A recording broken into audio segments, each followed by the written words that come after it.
happening in America lately, we're probably pretty worried.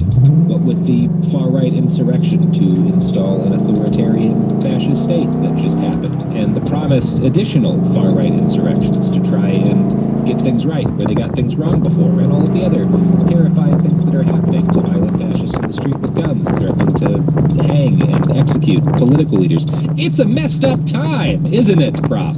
Pretty terrible, man, and it actually happened. Like, not in our imagination. This is not a simulation. Turn left onto the US 29 South ramp, then merge onto US 29 South.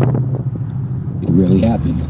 It really did happen, and I got you here with me and Sophie because I figured maybe since it really happened here, we should talk about some other places and times where it being a fascist insurrection has happened, and how people tried to fight it, how they were successful, how they were unsuccessful. So maybe we could learn from the mistakes of people in Italy, Germany, and Spain.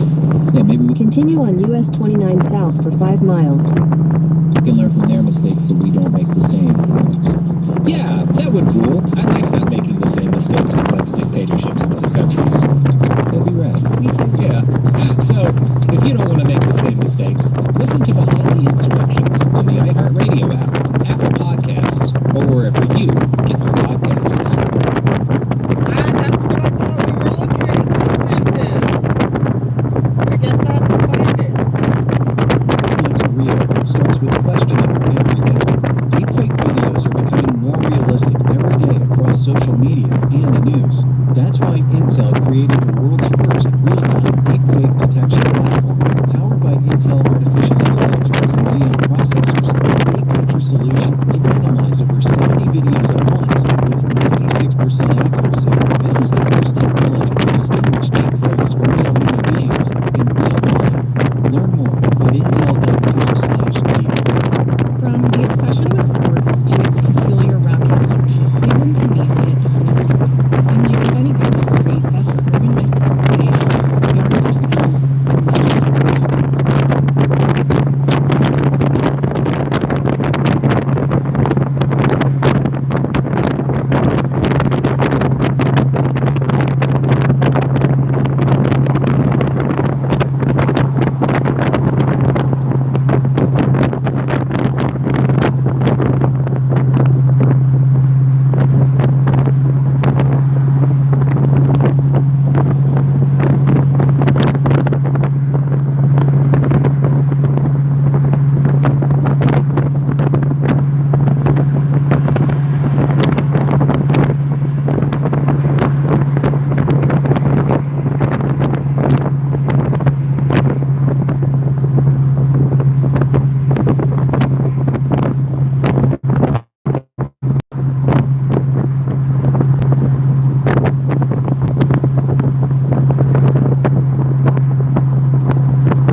Accident last week, so I figured we'd bring her with us. Breakfast burrito? All right, 2 more miles before we stop. I hope you've all used the bathroom. Michelle, you good? Before a little thing becomes a big thing, call your alpha agent.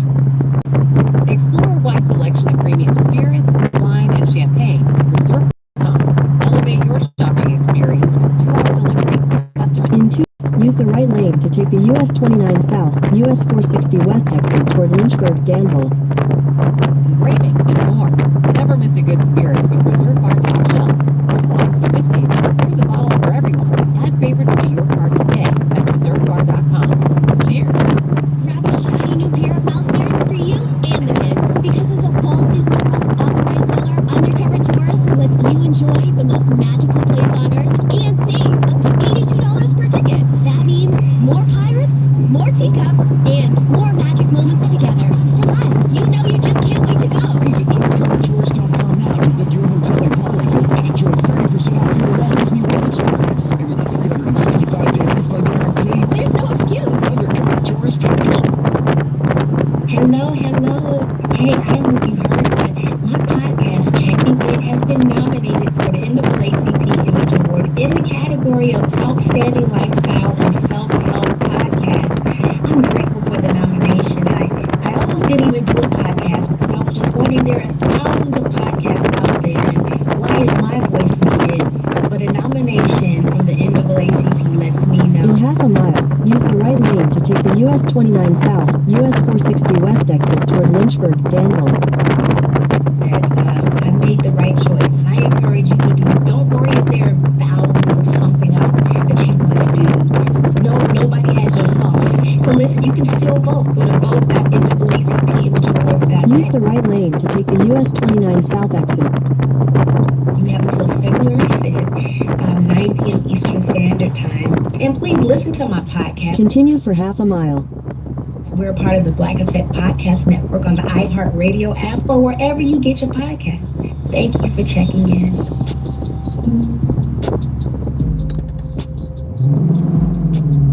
In a quarter mile, slight right onto US 29 South, US 460 West. Conquer your New Year's resolutions with the Before Breakfast podcast. In each bite-sized daily episode, you'll learn how to make the most of your time with practical tools to help you feel less busy and get more done. Listen to Before Breakfast Slight right onto US 29 South, US 460 West. on the iHeartRadio app or wherever you get your podcasts. Hello and welcome to our show. I'm Zoe Deschanel, Continue on US 460 West for 28 miles. and I'm so excited to be joined by my I got friends an and idea. classmates, Hannah Simone and Lamorne Morris. I got an idea how maybe I can give Miklos some shade. We'll see if it'll work. Hey, where's my blinkers? Each week we answer all your burning questions like, is there really a bear in every episode of Weevil? Plus you'll hear hilarious stories like this. That was one of your things you brought back from Montana. Yeah, I brought Because all He did. He didn't want to come with me. 7 foot blue. Welcome to our show podcast.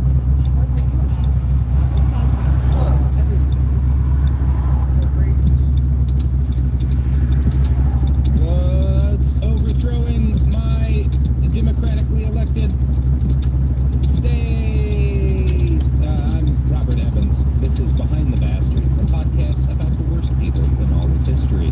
And we are, of course, recording in the immediate wake of what I think can fairly be called an insurrection by fascist-dominated right-wing militants. And in the immediate wake of that, I sat down with my producer, Sophie. Sophie said hi. Now, not literally sit down together because I'm not playing, but we got on a text chat, and I was like, you know, this fascist insurrection against democratically elected government has a lot of similarities with other fascist insurrections against democratically elected governments. Perhaps we should talk about the history of fascist insurrections against democratically elected governments in order to better prepare people for what needs to be done in the wake of this to stop them from succeeding the next time. And of course, once we had that idea, the only person we could possibly bring on was our good friend, Jason Petty, aka Prop. What up? What the lick read? What's up with that Hail Nation state? How y'all feeling? Like literally. I think I text Rob and I was like, hey, I want to do this. And it was like, yes. Yeah, no brainer. There's so Robert, myself, anybody else who has like a 7th grade level understanding of history has been like kind of flaring their arms like the crazy scientists in every movie that's like, y'all, the aliens are coming. Guys, I don't understand. How come nobody is seeing us telling y'all? We're standing on our heads yelling at you like, this is point for point, like bar for bar, point for point.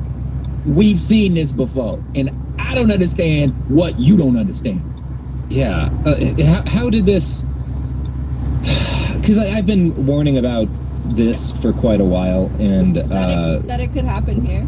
That it could happen here, and people continuously are like, I can't believe you predicted this. And it's like, nobody predicted this. Everyone who was paying attention was like, oh, this is obviously going to happen. Yes. Because thousands of people are promising to do this. Yes, it's like, and dog, my favorite meme going around was one with Ron Burgundy.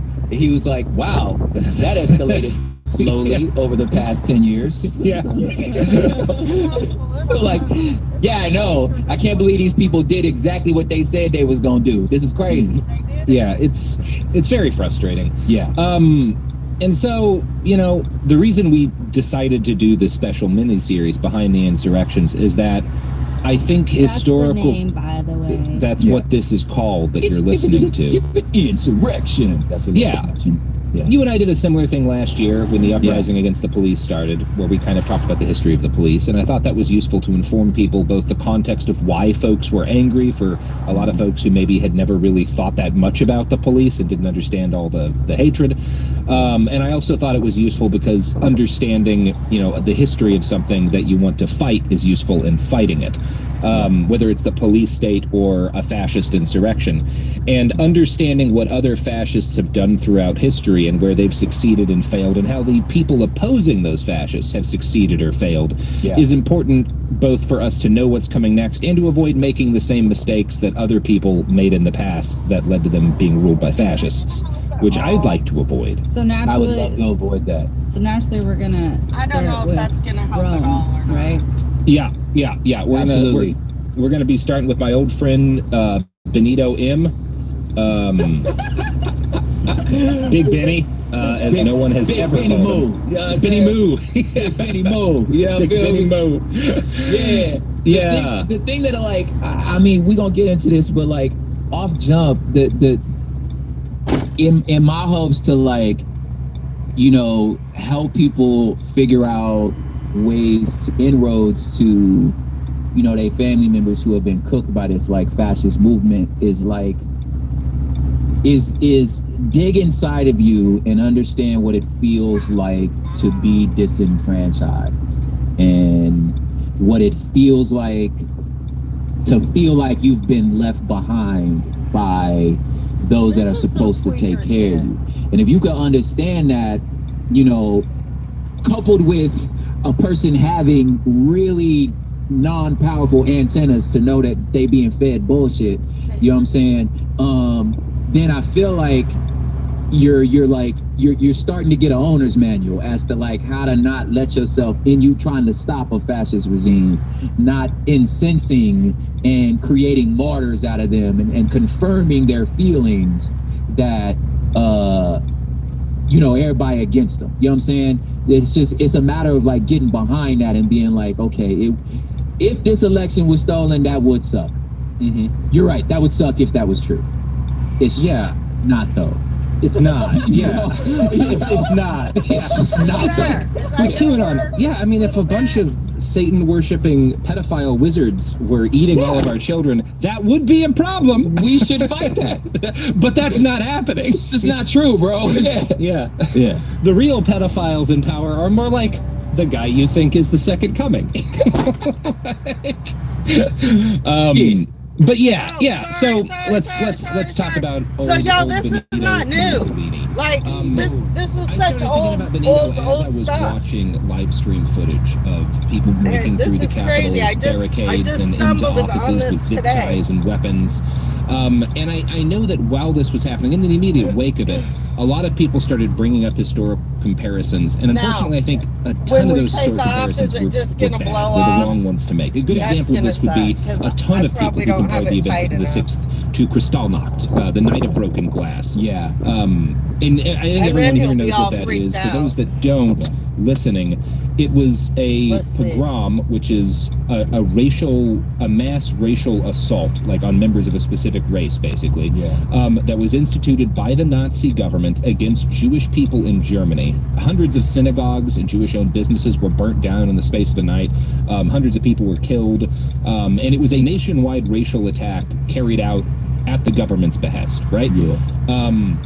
That's not what we saw on the 6th. That's not this. Right? Nah. That's not this. Yeah.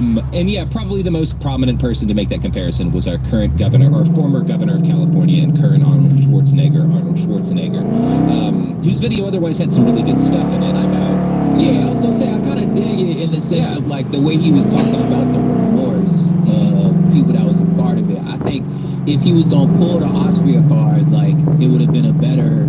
Although Mussolini's a better parallel, but when they burnt the parliament right before, that's a more better comparison. You know what I'm saying?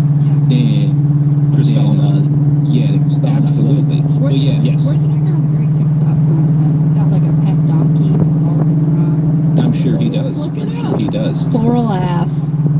definitely like the meme of like, you know, when it's heartbreaking that the worst person you know makes an excellent point. It makes a Like, really good point. Yeah. Great point, bro. Yeah, and I think his best point was just like how, you know, the victims of fascism continued long after the war, Yes. including the children of Nazis who, Yes. you know, were abused by parents and Yes. stuff. Great point to make. Wrong about Kristallnacht. When Yeah. we're talking about actually good historic comparisons and valuable ones to what happened on the 6th in D.C., there are a few. One of them, as you noted, was the burning of the Austrian Parliament, which I think we're going to talk about a bit later in this series.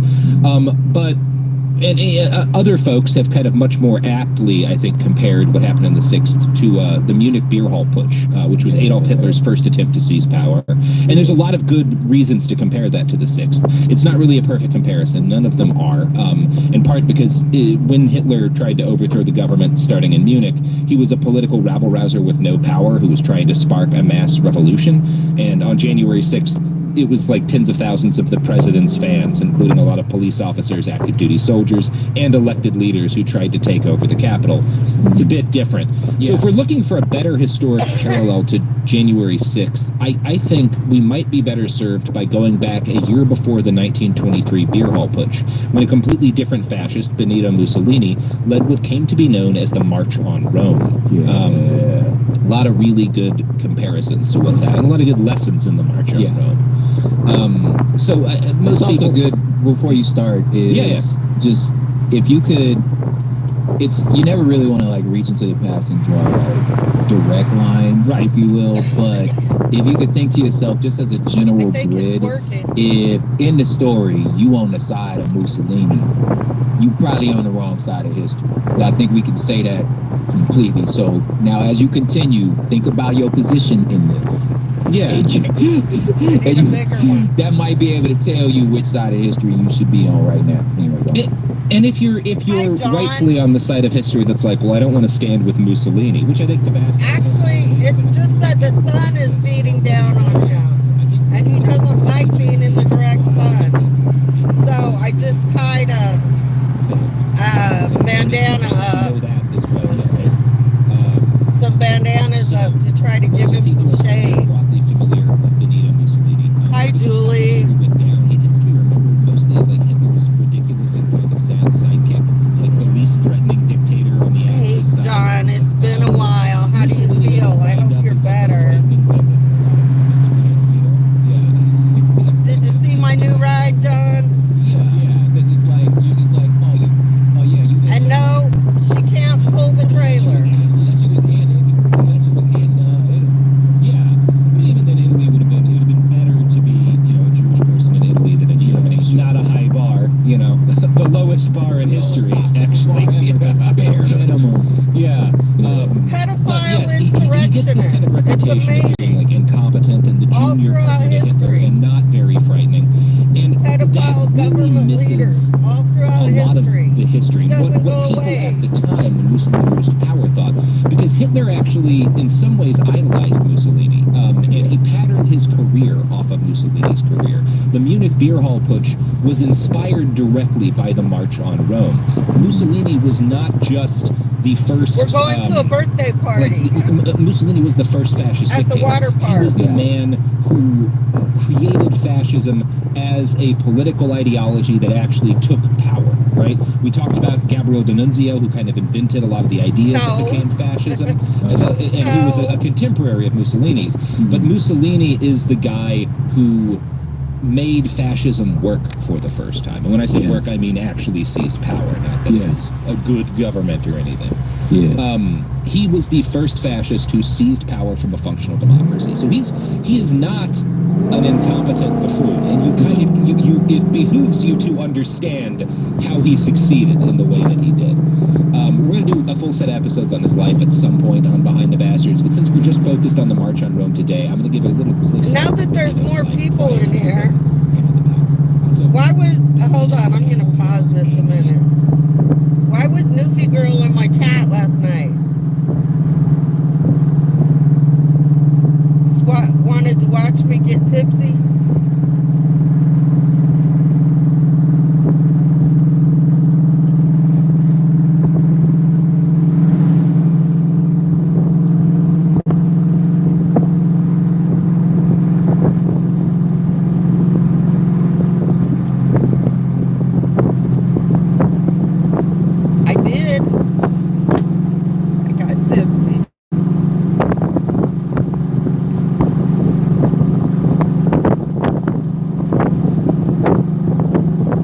know, right? Well, because you two are both nice to me. Newfie girl isn't nice to me.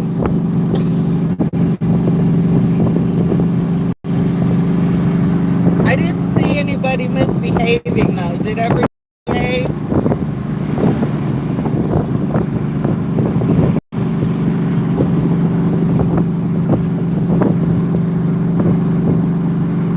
Well, because, okay, I shouldn't have brought that up. I don't want to talk about infighting, outfighting, chat fighting, streamer wars. Let's go back to Mussolini.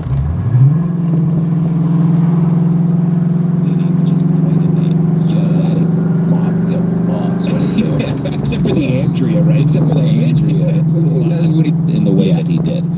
We're going to do a full set of episodes on his life at some point on Behind the Bastards, but since we're just focused on the March on Rome today, I'm going to give a little Cliff's Notes of Benito's life prior to him coming to power. So, Benito Amilcar Andrea Mussolini, which is quite a name. Yo, that is a mafia boss right there. Yeah, except for the Andrea, right? Except for the Andrea. It's a little, when he got baptized, his christening, they gave him Andrea. Yeah, either that or it's like a boy named Sue situation, and it turns out that's actually a bad idea. Yeah. So he was born on July 29th, 1883, in a small That Italian smoked town. whiskey was really good last night, though. His father, Alessandro, was a blacksmith. If you like and a whiskey, I socialist, recommend named trying it. Benito after Smoked Mexican whiskey President sour. Benito Juarez, who's the namesake of Juarez, and who was the first indigenous president of Mexico, and was a famous liberal, you know? I thought that was interesting. I had That's no super idea. interesting, yeah. Yeah, in 1902. So that's like his background. He was very left-wing, right? Like your parents are naming you after the liberal indigenous president of Mexico. That's quite a thing. That's a flex right there, man. What a pivot. Yeah, this guy is one of the great all-time historic pivots, you know? Yeah. In 1902, Benito fled to Switzerland to avoid compulsory military service. He became active in the Italian socialist movement from afar, and he grew obsessed with the writing of syndicalist Georges Morel, who believed that capitalist democracy needed to be overthrown by a combination of general strikes and violent direct action. So he's a socialist, he's a leftist, but he's a fan of these guys who are like, we need a revolution, and violence is okay in that revolution, right? That's like a big chunk of his early ideological upbringing. In 1904, Benito returned to Italy under a general amnesty for draft dodgers, in exchange for which he had to serve in the military for 2 years. He did his time, he got out, he became a left-wing journalist and a firebrand, participating in a 1911 riot protesting Italy's imperialist war in Libya. He did 5 months in prison for this. So, not just like a talker, like he puts skin in the game and he does time. Let's hear what they have to say. I don't know all about that. Yeah, he was not like wishy-washy about this stuff, I guess is the point I'm making. So as a hardcore leftist, Mussolini hated the monarchy, which in Italy at the time was similar in its kind of power to the British monarchy. Italy is a constitutional monarchy at this point, so more or less a democracy, but they've got a king and he has some power. In 1912, Mussolini stated, "The king is nothing more than a useless citizen, and the Italian flag is fit only for a dung heap." So, sheesh. Yeah. Burn it all down, Mussolini. Burn it all down kind of guy. Yeah, very much. Okay. Very much. Now, it may seem odd that the first fascist dictator was a committed left-wing activist in his youth, but it's really not that strange. This is a pattern that we see repeating. Jason... I definitely think they can both be fascists. Anybody can be a fascist. Right, left, Christian, Satanist. I think anybody can be a fascist. Just my opinion. This stream is for entertainment purposes only.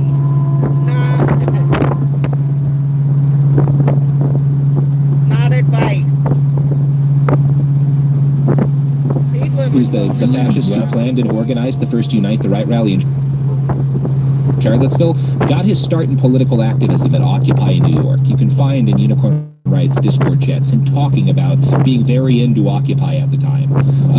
Andrew Auernheimer, Weave, who's a neo-Nazi hacker and a prominent member of the fascist movement in this country, claims to have been an organizer at Occupy Wall Street. I found discussions in Unicorn Riot's archive where Weave debates with other Nazis who were there about how Occupy could have been handled differently and been more successful.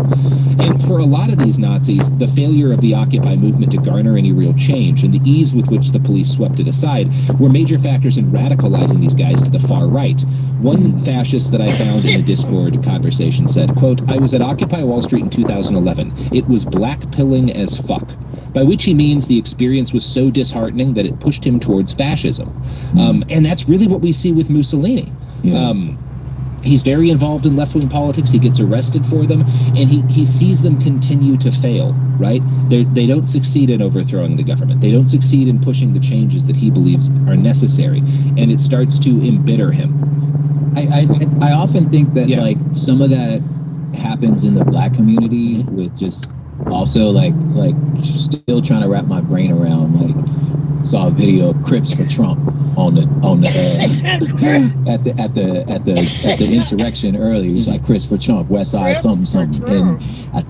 And I could not wrap my brain around like how this will work. But I think I think a lot of it does have to do with the fact that, like, you know, we've tried so hard, we put our flag in the sand with this particular way of approaching, you know, political change, and it not working, that you're like, well, forget it, you know. And then like, well, maybe this will work. Maybe this going this direction speaks more to, like, since the empire, the machine just met us with might and just overpowered us with might because they're just more powerful.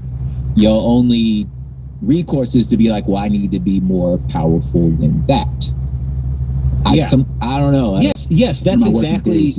When you're, I think you're really on to something. Like when you're getting your ass kicked, and I think some of this is like, I think it's probably more common with males who are kind of in activism. Like, and you get, your pride is harmed by getting the shit kicked out of you repeatedly, by the repeated failure to win, to advance, by the sheer strength of your opponents. I do think that can have the effect of pushing people in that kind of more violent authoritarian direction where you're like, well, I just want to win.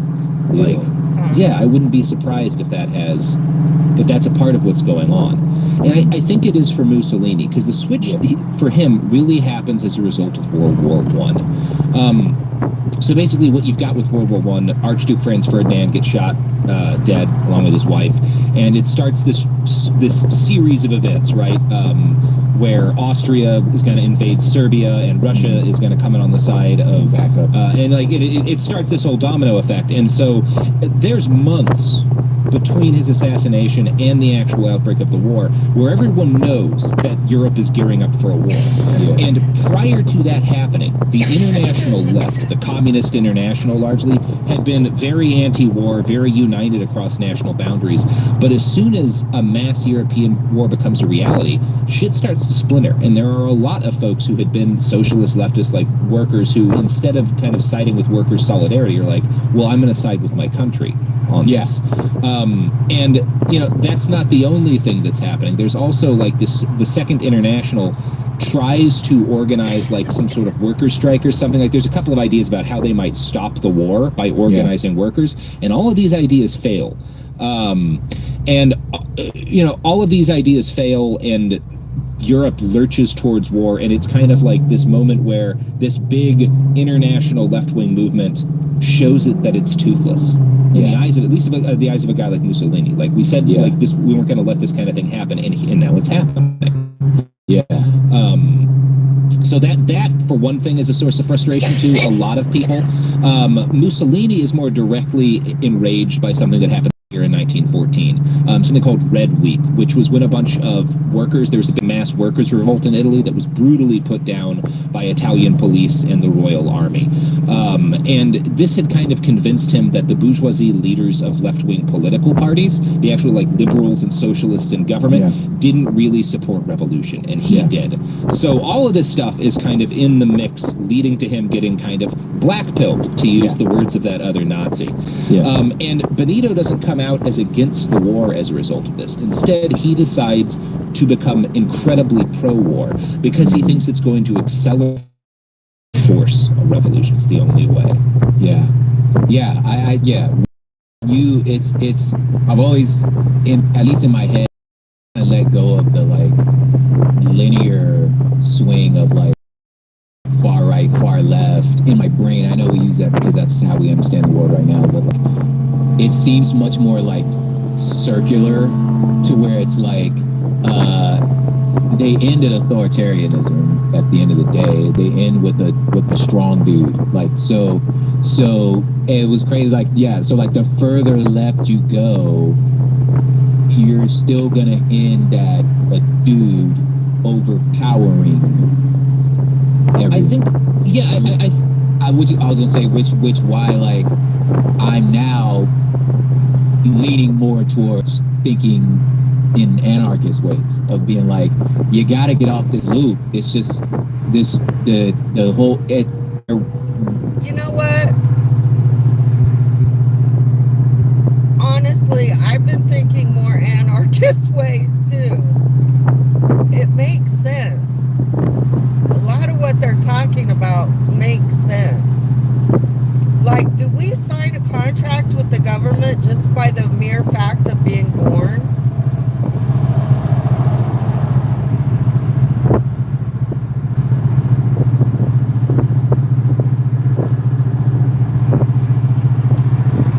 Do we sign a contract with the local government just by the mere fact of living there or buying property there?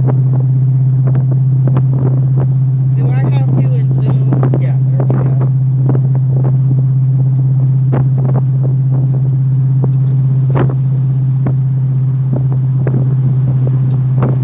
go. Anyway, just a thought. Land in the same place at some point.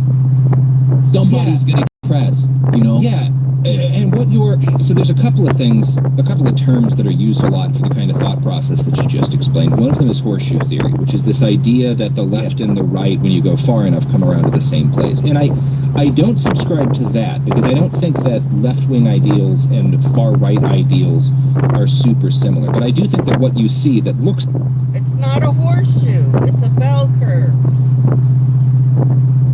The reason why the far left and, say, Soviet Russia under Stalin and the totalitarianism of Hitler have a lot of similarities and similar body counts is because authoritarians always... That's what I'm trying to say, yeah. Exactly. It's the authoritarian left, authoritarian right, and Mussolini's always an authoritarian leftist, so it's easy to go authoritarian right. Yeah. If you're anti-authoritarian, it's a lot harder to wind up at that we should have a dictator place. Yeah, that's what I'm trying to say. So you need to get off the loop, because if it ends at authoritarianism, then this is not where I need to be.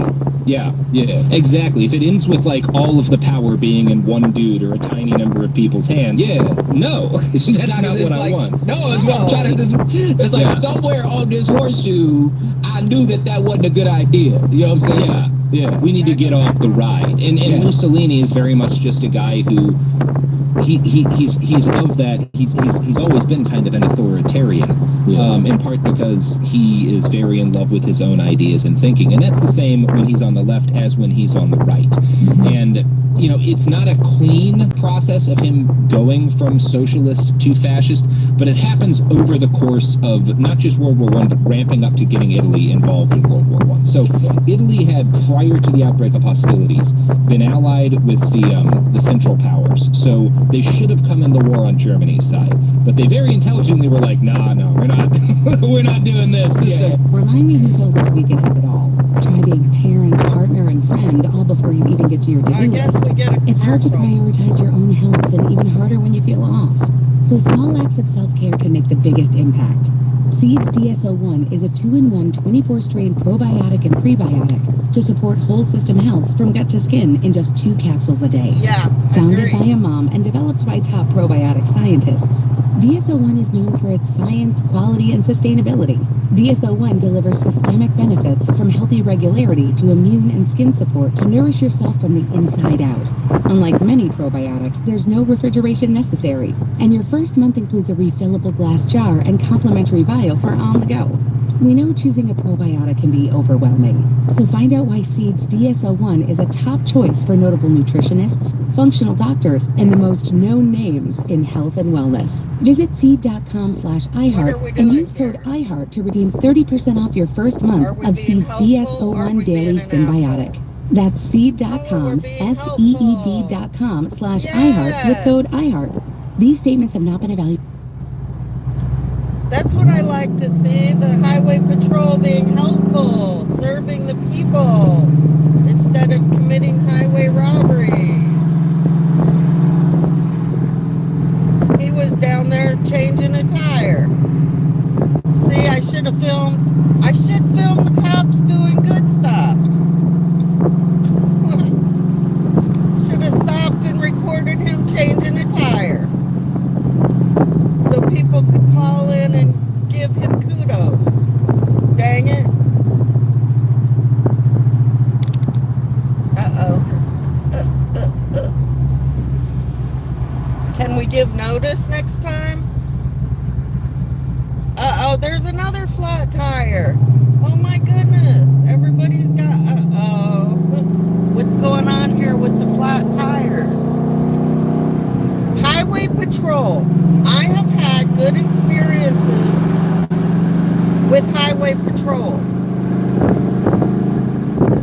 As far as town cops and county sheriffs, not so much.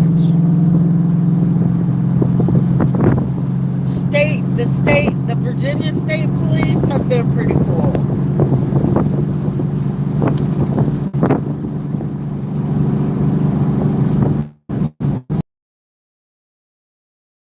Whatever.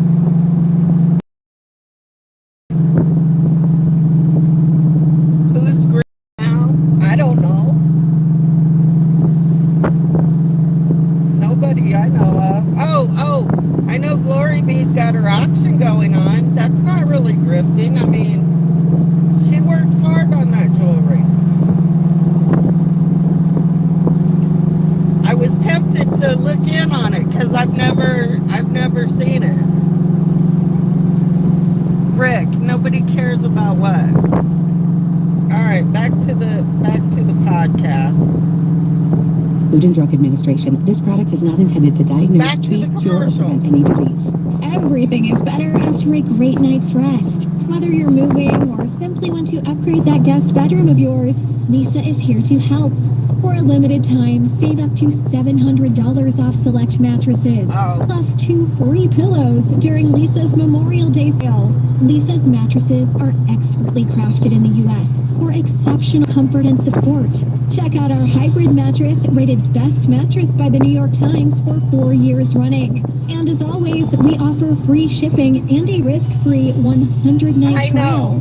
I don't now know you how can to save up skip to it either. $700 on select mattresses, plus 2 free pillows during Lisa's Memorial Day sale. Get the sleep you deserve. Shop our Memorial Day sale now and save up to $700 off select mattresses, plus 2 free pillows at lisa.com. That's LEESA.com. Exclusions apply. See lisa.com for more details. Even the unexpected little wins throughout your day deserve a big glass of Stella Rosa wine. Like finishing a meeting early and finding money in your pocket. More time and more money? Say no more. Hurry on to your local retailer to buy your favorite Stella Rosa flavors like black, rosso, and berry. These semi-sweet, semi-sparkling Italian wines are the ultimate way to treat yourself. Just remember to enjoy your Stella Rosa wines chilled. That's Seems like a good idea. Yeah. And that's why. That's an Arctic fox. That's what I have, but that one's even bigger. I think, no, it might not be bigger.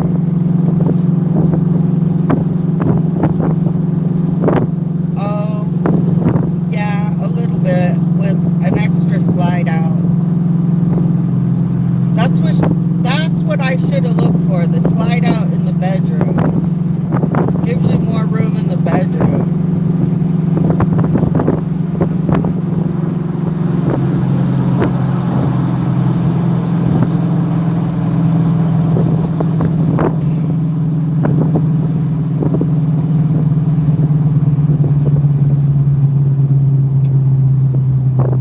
say we're not getting involved in the war, and Mussolini becomes a pro-war activist trying to force Italy to come into the war on the side of the Allies, so fighting against the people they'd been allied with before. And I'm going to quote now from a write-up in 1914 to 1918 online, which is a World War I encyclopedia. It's a very good resource on all this. Wow. After his late October editorial demanded Italian intervention, socialist outrage prompted Mussolini's resignation, so he's forced to resign from the party he'd been a member of. When his pro-interventionist newspaper, Il Popolo d'Italia, the Italian people, I think, is what it stands for. Yeah, not. Appeared in mid-November. The party expelled him. Mussolini concealed its funding by industrialists, the French, his wealthy lover Margherita Safrati, and possibly Russian agents. For 6 months, through editorials and demonstrations, he promoted the interventionist movement, collaborating with syndicalist Filippo Corradoni. Mussolini demanded war against Italy's allies, Germany and Austria-Hungary, to demolish bulwarks against European revolution. A victorious war would forge a national mass movement demanding political change. If the government rejected war, Mussolini threatened revolution. Most Italians favored peace, but Vittorio Emanuele III, King of Italy, forced a war declaration on 24th of May, 1915. So, there's a lot of interesting stuff that's happening there. One of them is that Mussolini has an ideological reason for wanting war because he thinks it's going to lead to revolution. Another is that he's very likely getting paid by foreign powers in order to incite Italy to come in on their side. Kind of like our ad sponsors who pay us. You know who does come in sponsored violence against... trying to accelerate our wallets. Accelerate your wallets. Accelerate towards our collapse. wallets, Robert. Accelerate our wallets. Personal wallets. There we go. We hit it. We landed on it. Here's products. Wait, Adoption of teens from more foster care is a commercials? topic not enough people know about, and we're here to change that. I'm April Dinwiddie, host of the new podcast, Navigating Adoption, presented by Adopt US Kids. Each episode brings you compelling real-life adoption stories told by the families that live them with commentary from experts. Visit adoptuskids.org/podcast or subscribe to Navigating Adoption, presented by Adopt US Kids. Brought to you by the U.S. Department of Health and Human Services Administration for Children and Families and the Ad Council. Look through your children's eyes to see the true magic of the forest. It's a storybook world for them. You both can see a tree. They see the face of a wizard with arms outstretched to the sky. They see treasure. Half a mile. Continue straight onto US 221 South, US 460 West. Pebbles. They see a windy path that could lead to adventure. And they see you. Their fearless guide is a fascinating world. Find a forest near you and start exploring at discovertheforest.org. Brought to you by the United States Forest Service and the Ad Council.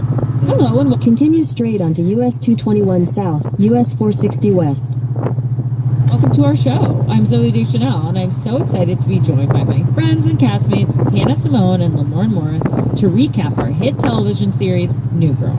Join us every Monday on the Welcome to Our Show podcast, where we'll share behind-the-scenes stories of your favorite New Girl episodes, reveal the truth behind the legendary game True American, and discuss how the show got made with the writers, guest stars, and directors who made the show so special. Fans have been begging us to do a New Girl recap for years, and we finally made a podcast where we answer all your burning questions like, is there really a bear in every episode of New Girl?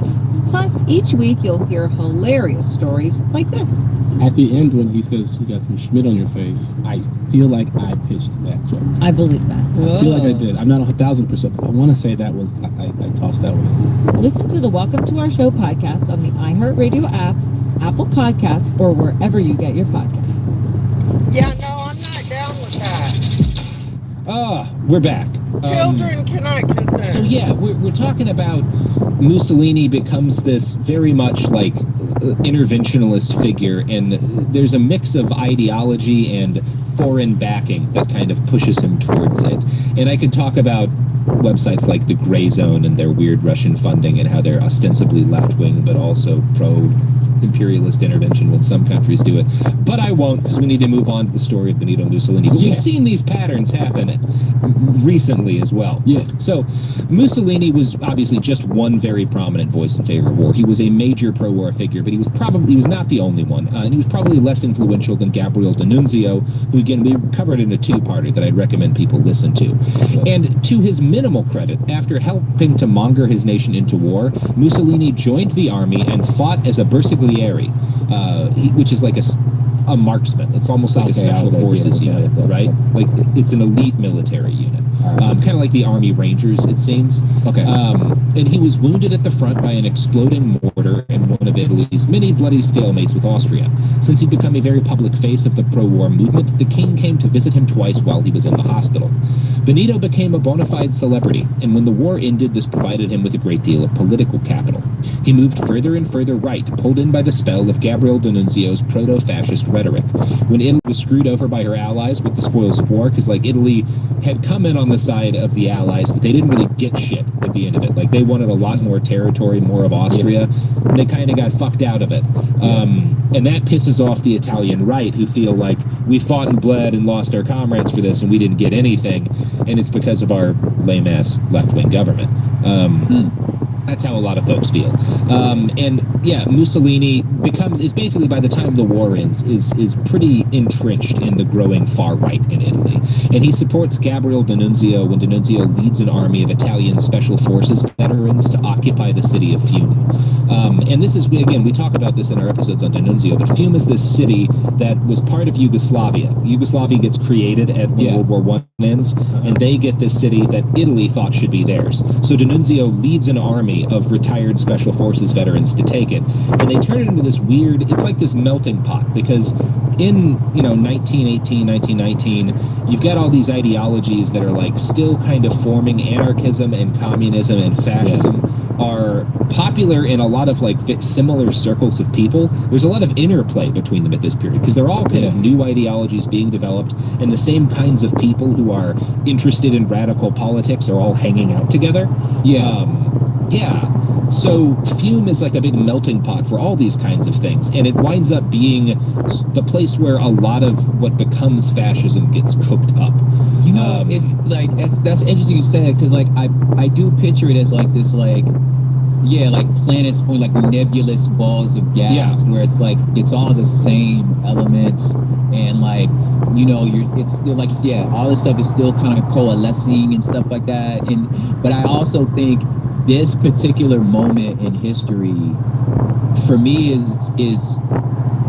it should be very anchoring or calibrating for all of us, because what it tells you is that borders are bullshit. Like they're not, like it's not borders aren't real. Like, you know what I'm saying? Like somebody just decided that Fiume's in Yugoslavia. Like Yugoslavia came out of this plot of land has been here the whole time. All of a sudden somebody drew a line around it. You know what I'm saying? So and like a large chunk of the city's population are Italian. Like all of a sudden they just woke up in another country. You know what I'm saying? So like that to me, like I need everybody to remember that when we're talking about our modern politics. It's like the shit came from here and it's made up.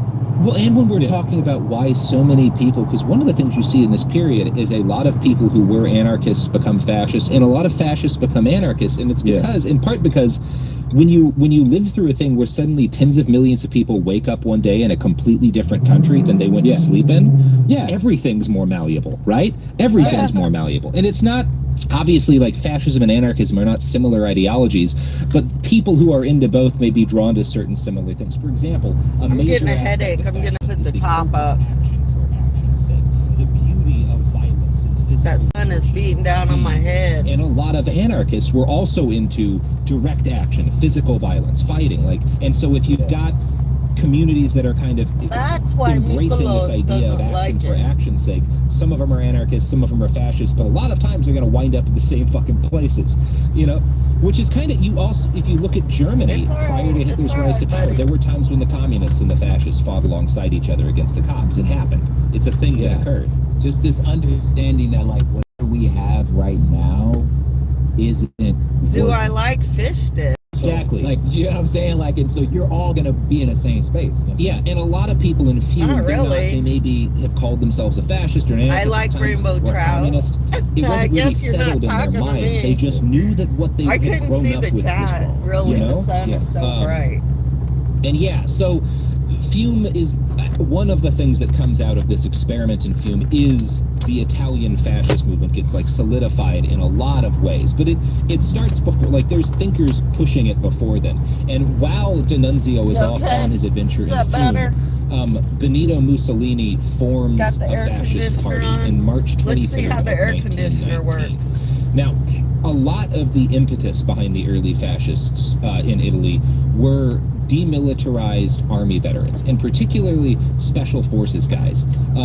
Most of the fighters who accompanied D'Annunzio to Fume were members of the Arditi, which is like the Italian equivalent of like special forces guys. They were very elite soldiers. If I don't Mussolini like had fish served sticks, in an I'm a gay elite unit fish. of marksmen.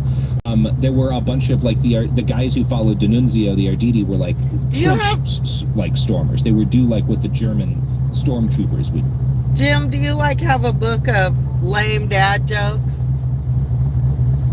Sometimes you're funny. Sometimes you're real funny.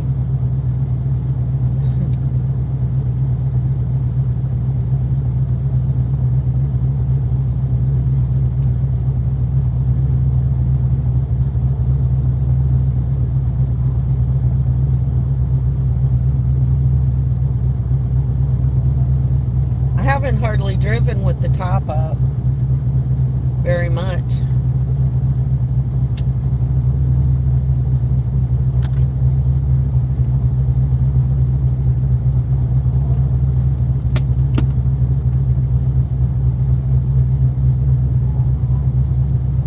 And they were terrifying people. They would go into battle with like knives in their teeth and grenades in both hands, like running directly ahead of artillery barrages.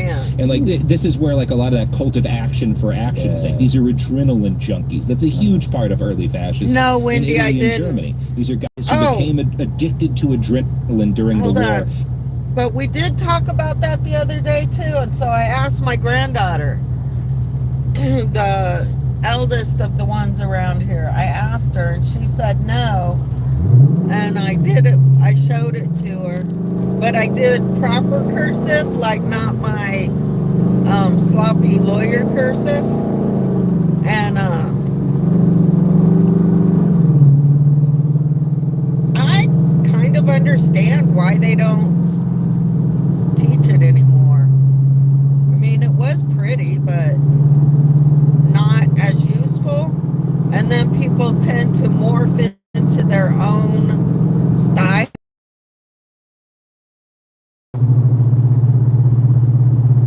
Just that they don't.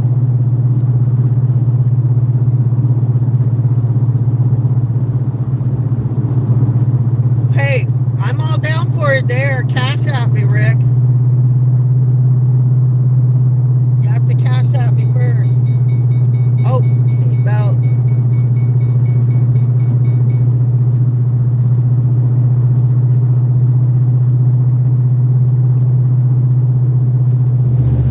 But I already know the answer. These kids don't know anything. I probably didn't know who he was till I went to college. They didn't teach that in cowboy country in school.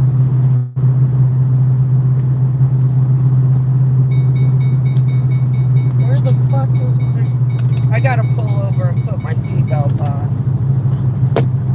Yep, we're gonna pull over and do it. Can't do it.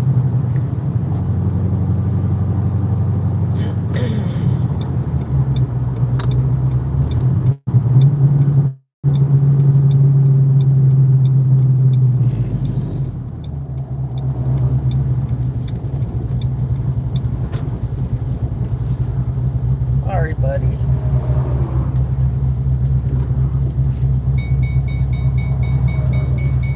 All our major documents are cursive and they cannot read. Oh, that's a good point. And you know what? When I'm doing genealogy research, most of those documents are a lot of the, I mean, everything in the 1800s was in cursive, legal documents, everything. I can't hardly read them. Going to a birthday party for my granddaughter at a water park. Alright, got my seatbelt on. The bell will quit beeping at me.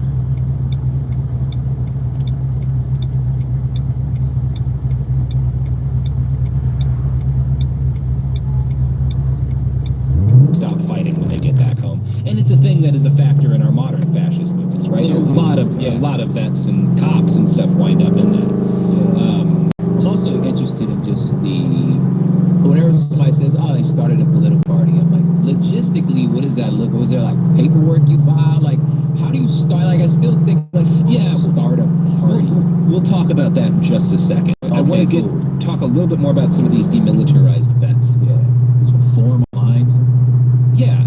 The Arditi had been formed in June of 1917 as a special forces unit in Italy, and they were when they were new, one of their commanding officers addressed the unit. These very young men, most of whom came from a peasant background, who had gotten to be very good at fighting, extremely experienced veterans.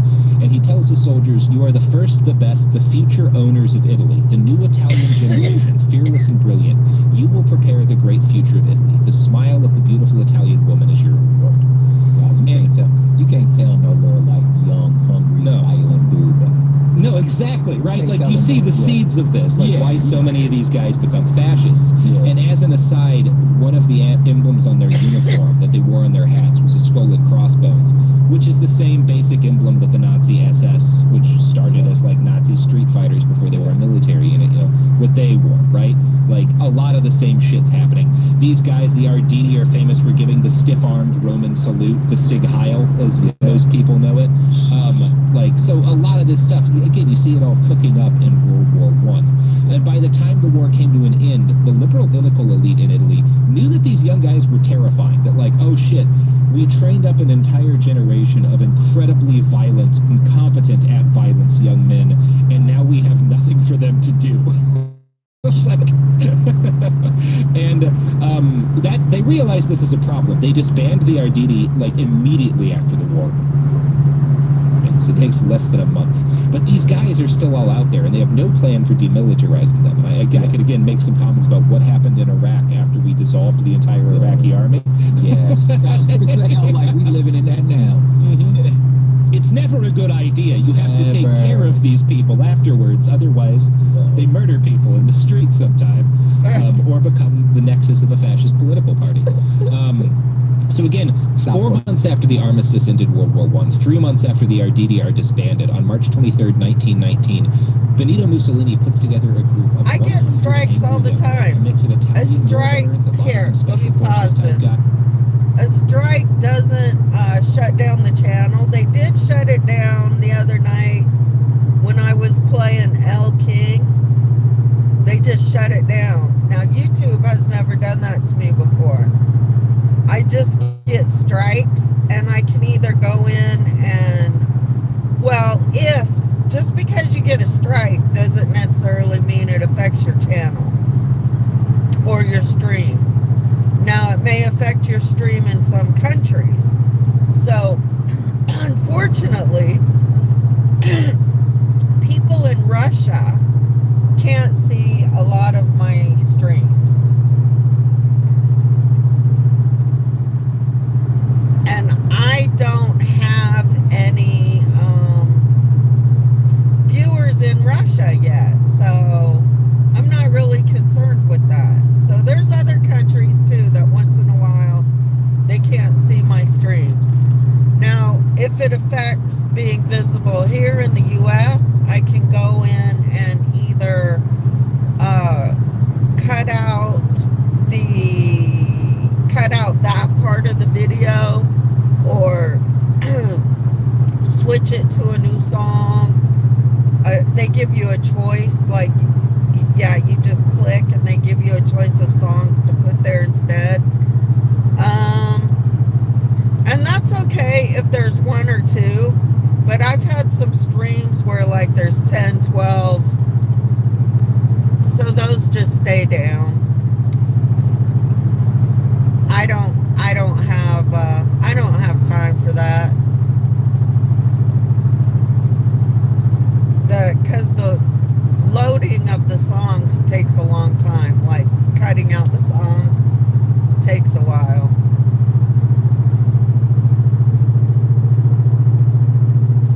A copyright strike is different. I got a copyright strike from Jay Lynn because I was restreaming her stream. Just a little bit of it, but I forgot to appeal it. I really didn't care about it that much, and I forgot to appeal it, so it's there, but it goes away. It might be gone already. It goes away in 3 months, I think. So unless you're misbehaving all the time, you're generally okay. We learn how to work around it sometimes. I've been considering going to Twitch, but God, I'd have to start learning again.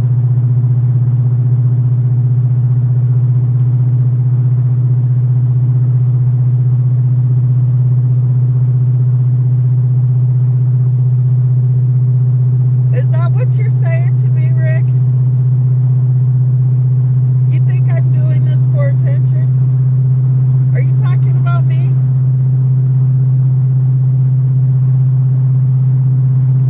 Because that's not why I do it. It costs me too much work and too much money.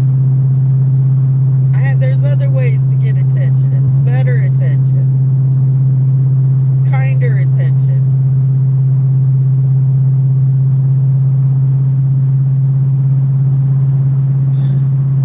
And I've been traveling the country steady for 8 years.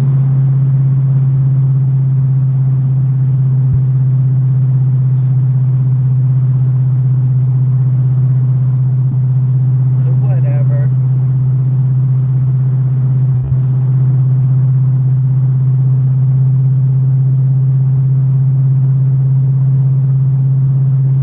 Just the car and the dog give me plenty of attention.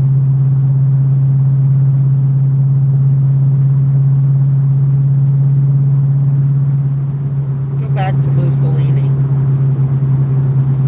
Former socialist elected leaders and journalists. They meet in Milan and they declare the formation of the fascist party. So that's how it happens. You get 100 dudes together and you're like, we're a fucking political party now, start recruiting.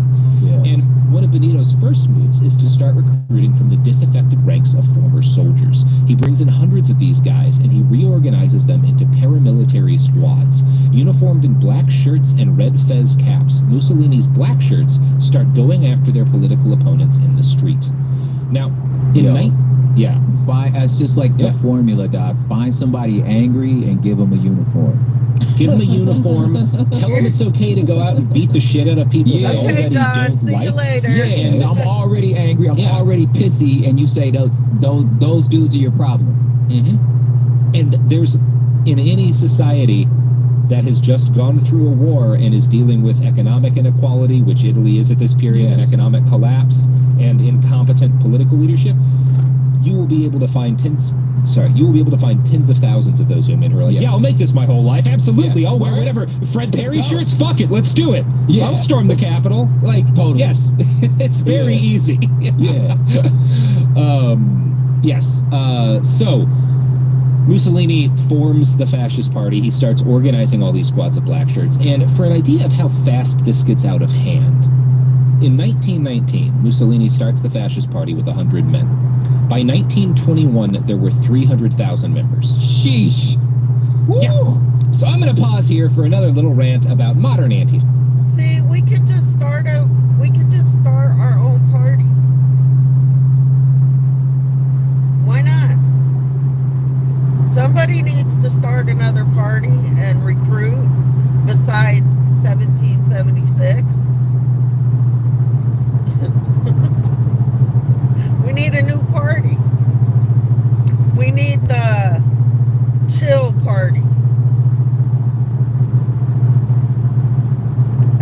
everybody be chill party. Oh, there's another Doomsday Tactical store.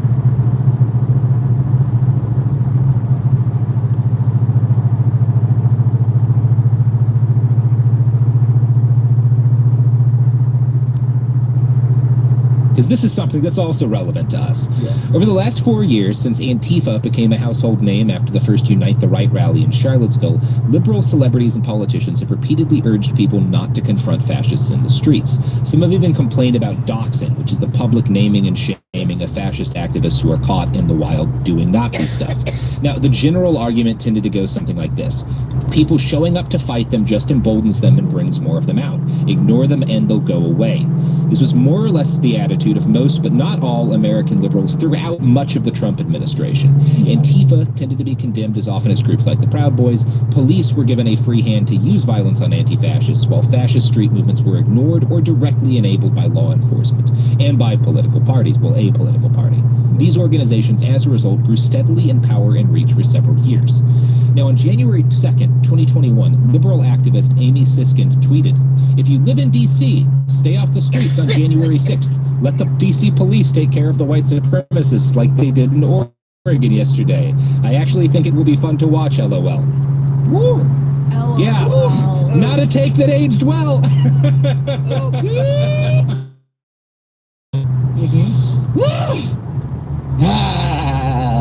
Yeah. Now, when anti-fascists say fascist movements have to be confronted immediately, and often with physical force, they're not always, at least, using bluster or bravado. There's certainly adrenaline junkies within the ranks of I've met a few of those people. Absolutely. But that's not entirely or even mostly what that is. It is, in fact, a calculation based on a century of documented history. Yeah. Again, from 100 to 300,000 in about 2.5 years. Yeah. Wow. Because ain't nobody say nothing. Yeah, because or not enough was said. Or not enough was said. It's crazy when you're dealing with like I said, you're already angry. You're already like, all you understand is might, and it's like you can't reason with somebody that only understand might. Yes. Yeah, but then if I go meet you with might and I don't beat you, then we all wasted our time, and you feel vindicated because I wasn't able to stop you. It's just the whole concept just puts everybody in a pickle. It's not an easy thing to solve. Yeah, you can't solve it. You know what I'm saying? Yeah, I mean, the best solution is to oppose them with overwhelming numbers, because that actually drastically diminishes the amount of violence that there will be. Because none of these guys want to get into a fight if they're outnumbered 300 to 1. Yeah. That's not when the violence happens. It's when they have the numbers or there's parity of numbers, you know? Yeah. And that's why people were saying, like, what if tens of thousands of people had showed up in the streets of D.C. to protest? I don't think they would have made it through the Capitol barricades. Now, it's a pandemic. None of this is a simple situation, and it wasn't simple in Italy. And we're going to talk now about the anti-fascist resistance in Italy, because in Italian fascism did face substantial resistance from anarchists and other anti-fascists, and we're going to talk about why that didn't wind up working out. Much of the anti-fascist resistance in Italy also came from members of the Arditi, from other elite soldiers who just weren't Nazis, right? Or fascists who hadn't been pushed right, who'd gone left instead, or who just didn't still believed in the idea of democracy. Because again, anti-fascists in Italy, y'all are worried about the wrong shit. That's not something to be concerned about. I don't even know. That was a horrible promotion. For one thing, I need a script. I need a new script. But don't forget to like and subscribe to DOA. And Anarchy Princess and Lori Arnold. Don't forget to subscribe. Who else can I promote? The Lazy Gamer. Just a Lazy Gamer. I know, I'm just kidding. I'm playing with you guys. watching me, more than likely you got a whole bunch of those other people subscribed. Chances are you have Glory Bee. Mile, turn right onto US 220 alternate north, Cloverdale Road. What are your videos about, Wendy? What are you doing on your channel?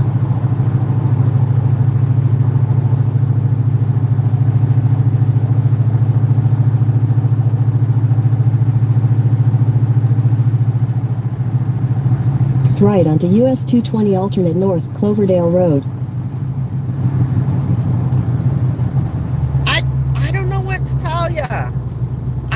Don't tell me what about on US 220 alternate north for miles. Aunt will tell me about me and Aunt, okay? If he has the issue with me promoting damnation driving, he'll let me know. 1,000 feet, make a U-turn. I'm sure. Okay, there you go. A lot of people need that. I mean, I'll check it out because I check in on live silkies too and look at the chickens. Or yeah, there's so many calming things that you can look at. So this guy has in his van behind me, let me see, I don't know if you could see it or not, probably not. Anyway, it was I'm not a fur baby or a flower. just kidding.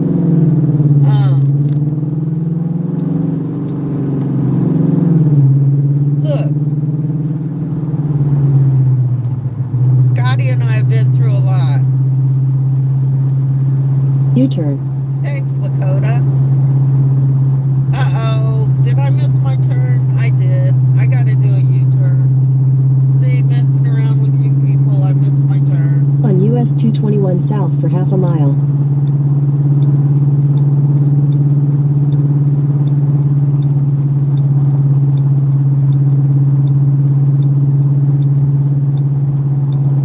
A mile, turn left onto State Route 603.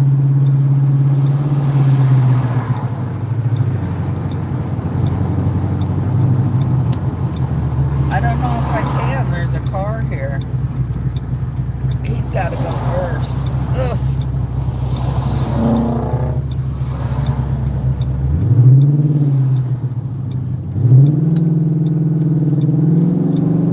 We did it. Continue on US 221 north for half a mile. Beautiful country.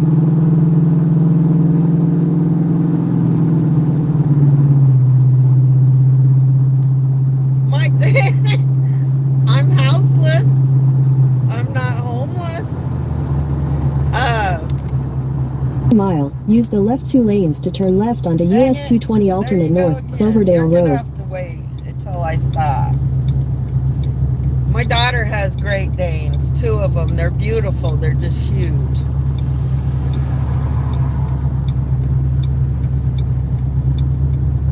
And my son has Great Pyrenees. The grand fur babies are better. You just get to visit with them and spoil them. Wendy, only mods can post the link.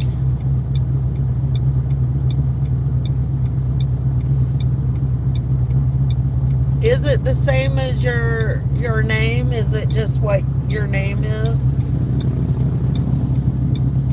I mean, you can post it, but it won't be a link.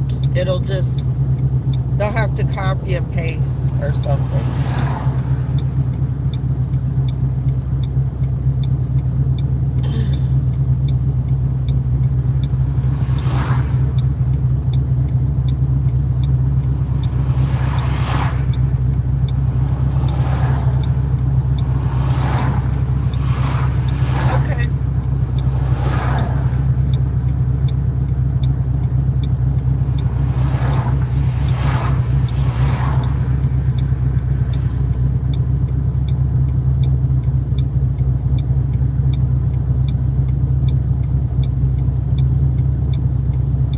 Goodness, this is a long light.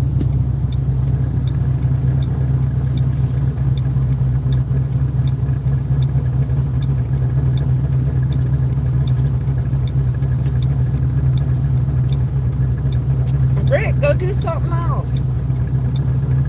Go do something else. We're learning about Mussolini. And driving down the highway in a hot rod Mustang convertible is pretty romantic.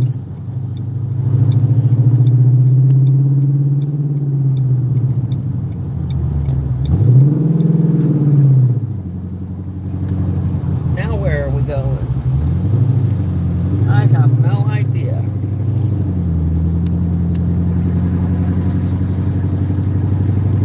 Mustang luck.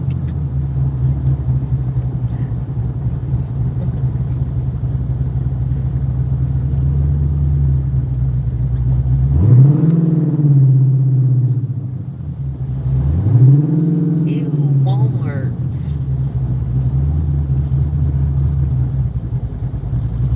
Let's see if we can see it from here. We should be able to see it. See where the heck we're going. She was giving me the stink eye. Why?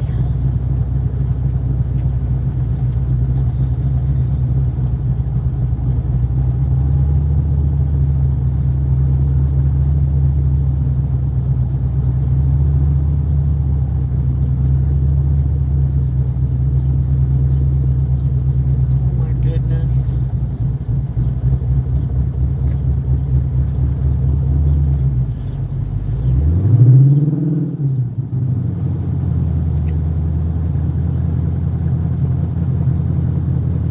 What do you want me to do now?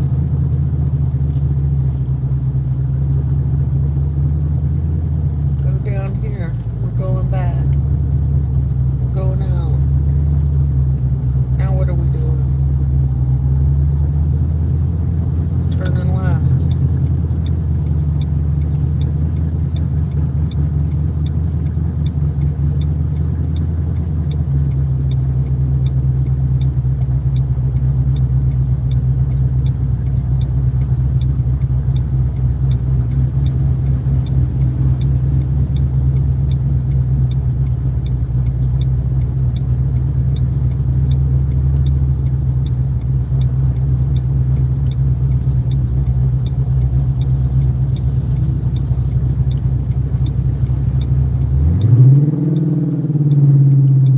I don't even know if this is an outdoor water park or an indoor water park. Okay, we're going back up here. Oh my gosh. Oh, this is the wrong way. And we have to go here. Onto US 220 alternate north, US 221 north.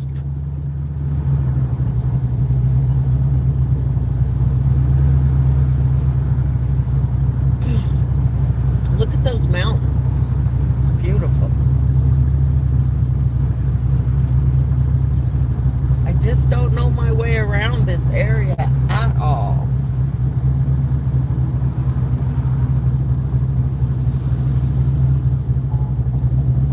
Of like the hard left, but also just like people who are Republican, right? And I mean that in like the sense of I support a Republican form of government. Yeah. Not like not like a modern Republican. That's totally different. Yeah. So the inciting incident for the violence between anti-fascists and fascists in Italy is generally seen to have as In 1,000 feet, use the left 2 lanes to turn left onto US 220 alternate north, Cloverdale Road. having been an attack Mussolini ordered on April 15th, 1919 against the newspaper he Use the left 2 lanes to turn left onto US 220 alternate north, Cloverdale Road. used to write for, Avanti, which was the Socialist Party newspaper. Now, Italian fascists... Are you jealous, Rick? Are you jealous? Tell the truth.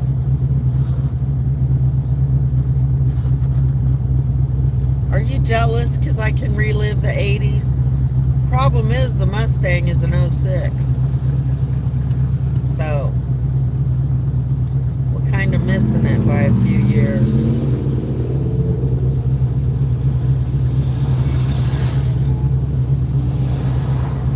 And often well organized, but they had to contend with not just fascists, but the police and the army. This meant that the deck was stacked against them from the beginning. Meanwhile, events in Fiume caused Mussolini to realize that he had an advantage in the fact that the police and the army were inherently sympathetic to fascists. So again, we talked about D'Annunzio's occupation of Fiume in another episode, but a brief refresher here is worthwhile. In short, he occupies Fiume for about 15 months. There's all sorts of art and weird sex and political churning. Yeah, things go a little wild, and eventually the king of Italy is forced to do something. So King Victor Emmanuel III, whose nickname was Little Sword because he's a tiny guy, at least of all things to be called. I know, right? Not a great little nickname. sword. Continue on US 220 alternate north for 2 miles. Little Sword. Yeah. Yeah, I mean, they're Italians. You know what they're saying. That's called it. You can't be the king and called Little Sword. You know, like that. He's not a very good king. No. So, he's very sympathetic to what D'Annunzio's doing. He wants Italy to control Fiume, right? So he thinks that D'Annunzio and his proto-fascists are in the right, but also Fiume went to Yugoslavia by international treaty, and he's not about to go to war with the rest of Europe over a city of 60,000 people. So he has to send in the army and navy to clear D'Annunzio out in December of 1920. Now, after this, D'Annunzio's spell over the Arditi and the other really hardened war veterans who had gone to him en masse, his spell over them is broken, and they switch their allegiance to Mussolini. So these guys, the best fighters, Mussolini's early guys aren't really as competent. The people who had taken Fiume, who were really actually hard and dedicated to fucking shit up, those people start swarming over to Mussolini en masse after December of 1920, and they expand the ranks of the black shirts significantly. And Mussolini doesn't just benefit in that way, he also takes a really important lesson away from what happens in Fiume. And I'm going to read a quote from the Warfare History Network, who did a great write-up on all of this. This is them describing what Mussolini learns from this occupation. The police would often overlook fascist depredations in favor of attacking their traditional leftist enemies, the socialists. The police would also fire on opponents of the monarchy. More importantly, the Duce observed, which is Mussolini's nickname, so would the military. Therefore, he realized he had to win over the king, the police, and the armed forces by a clever mix of both public bluster and behind-the-scenes old-fashioned political maneuvering to attain appointed or elective office by legal means.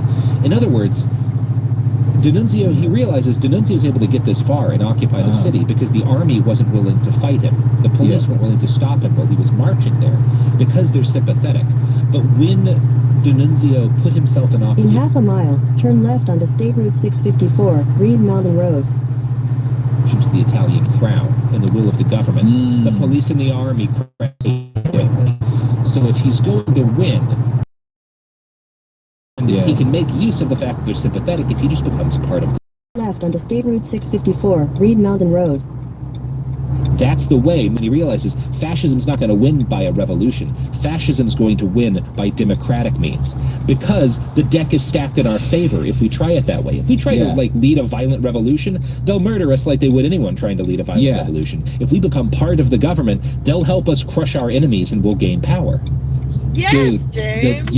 The finessing, because it's we are. When you lay it out, it's pretty logical. You know, a monarch. We're talking about something that's lasted thousands. It's in their DNA. You can't. You know what I'm saying? It's too much. Continue on State Route 654 for 2 miles. To ask. You know what I'm saying? It's too much to ask of these people to try to go against their very nature to be but if you include the crown. You keep your king, we're just gonna get rid of the left. Is it indoors or outdoors? Curious. I guess I got rerouted because I messed up. That's all right. We needed to drive some more for attention. This car is a gas guzzler though.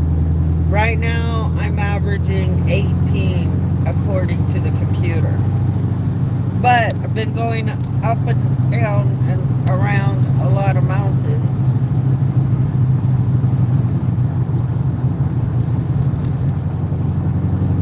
On flat highway it'd probably do better. I'm sure.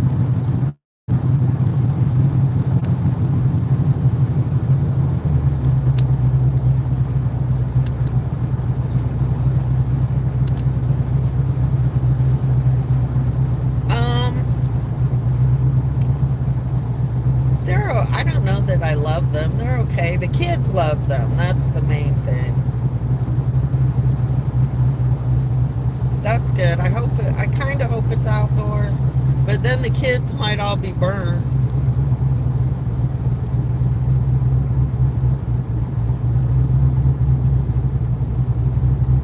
Thanks for that comment, Mary. I see you.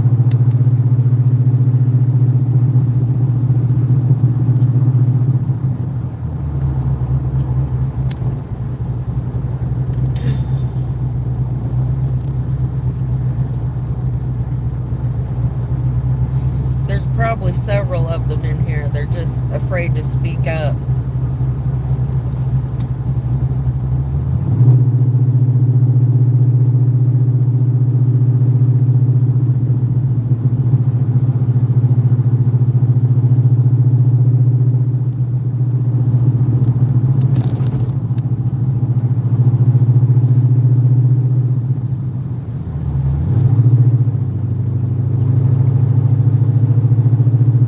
Mile, turn left onto US 11 South.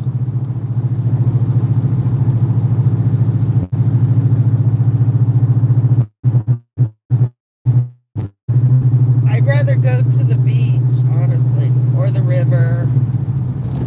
Left onto US 11 South.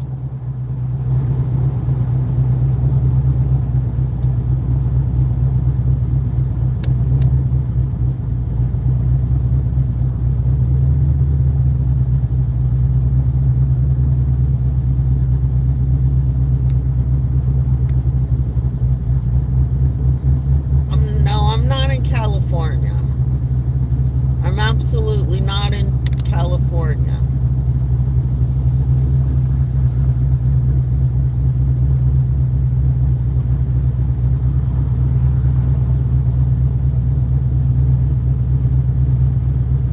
Or a hot spring. A hot spring right next to a river. That would be excellent right now. There's doggy behind me out the window. On US 11 South for 3 miles.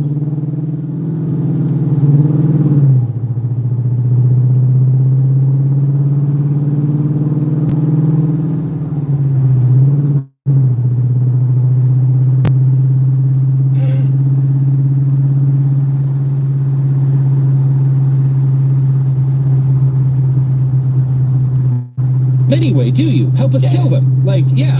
Congrats, you're fascist now. Yeah, exactly. It's very sad. And this is, again, why I think people need to have more of the kind of, like, respect for Mussolini as opposed to seeing him as this buffoon. Is he's the first one.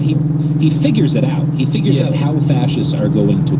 I don't want to lecture you, Wendy, but you know you're known by your company. Sometimes. And you're known by what you say. Mostly, I look at what people say, not where they're hanging out.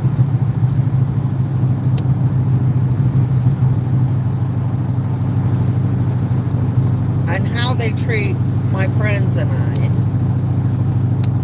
But it does cause concern if you're all buddy-buddy with people who want to kill me and rape me and fuck my toes and eat my dog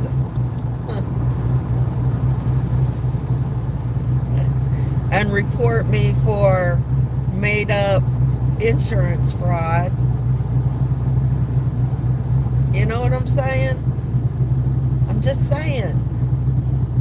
I'm not mad about it, but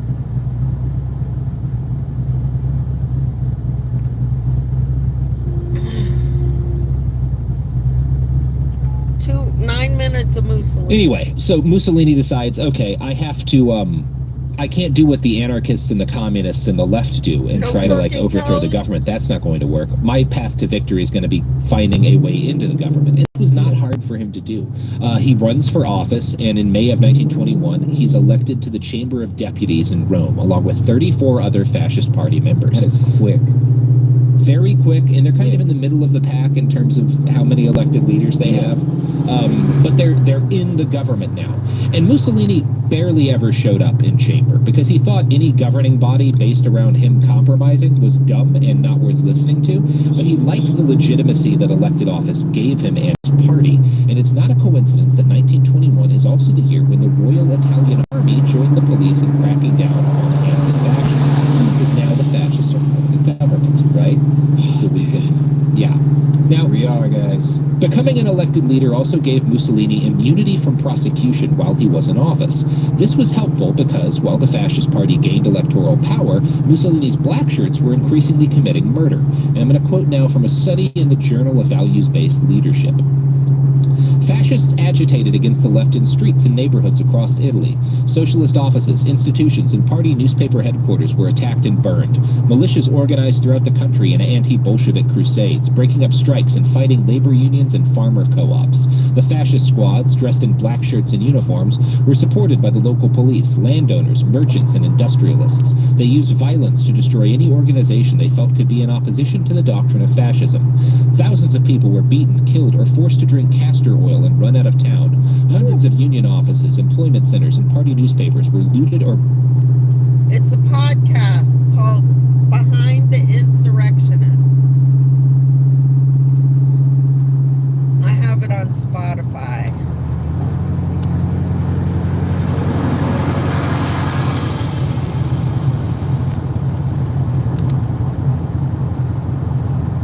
In October of 1920, after the election of a left In a quarter mile, keep right to continue toward Peters Creek Road. Administration in Bologna, fascists invaded the council chamber, causing mayhem and 9 deaths. The council was suspended by the government. Later, so again, a left-wing administration is elected in this city. Fascists invade the council and kill 9 people, and it's suspended by the government. Later, keep right. Socialists and Catholic deputies were run out of parliament or had their houses destroyed. The 2 black years, 1921 to 1922, destroyed opposition to the fascists. Union organizations were crushed. The Fedetera, farmers' co-op, shrank from some 1 million members to less than 6,000 in less than 5 years. Unable to defend basic democratic rights or prevent the criminal activities of a private militia that operated openly in nation... Continue on Peters Creek Road for 1 mile. ...wide, the state had lost all credibility. Yo. Gangbang. Any of that sound familiar? Yes, it does. It's like, God, dog, like... It's not the fault of the left or the right. It's the fault of the authoritarian fascists. James. It's something that fascinated me as... It'd be a big splash. This is like really help get into the brain of like a fascist, to where it's like the government's not the head but an appendage. Yeah, like you're a tool that I wield, just like the population, the labor unions, the military, the street guys. They're all just appendages. These are arms, they're tentacles, but you're means to an end. So I'm getting into the government not because I feel like that means I made it. It's just, no, I just need to wield the government. Yeah. And that, like, to me, that's like a... Even the unexpected little wins throughout your day deserve a big glass of Stella Rosa wine. Like finishing a meeting early and finding money in your pocket. More time and more money? Say no more. Hurry on to your local retailer to buy your favorite Stella Rosa flavors like black, rosso, and berry. These semi-sweet, semi-sparkling Italian wines are the ultimate way to treat yourself. Just remember to enjoy your Stella Rosa wines chilled. Born in the Midwest, raised in the South, charge ahead with Black Buffalo's tobacco alternative long cut and pouchers. Their 4-time award-winning products are everything you love about dipping. Without the tobacco leaf, the only credible smokeless tobacco there's a alternative Goodwill. that dips like the real thing. Backed Too by many MMA legend commercials on Cowboy this Cerrone, podcast. Barstool Sports' Big Cat, NASCAR's Ryan Blaney, and country music star Larry Fleet. Authentic texture, The badass lazy print, RVer. bold flavors and rich dark color. Available in wintergreen, straight, mint, peach, and blood orange. Black Buffalo proudly manufactures their products in the U.S. Head over to blackbuffalo.com and use promo code DEATH for 20% off your first order. And check their store locator to buy in person near you. Keep the ritual. I watch Carolyn's RV Life, or I used to, and I used to Mile, watch turn right onto Woodhaven Road. Laney Will Travel. And some other RVers and vanners, you know. I used to watch that stuff a lot. Next right onto Woodhaven Road. Shoot. We gotta get over.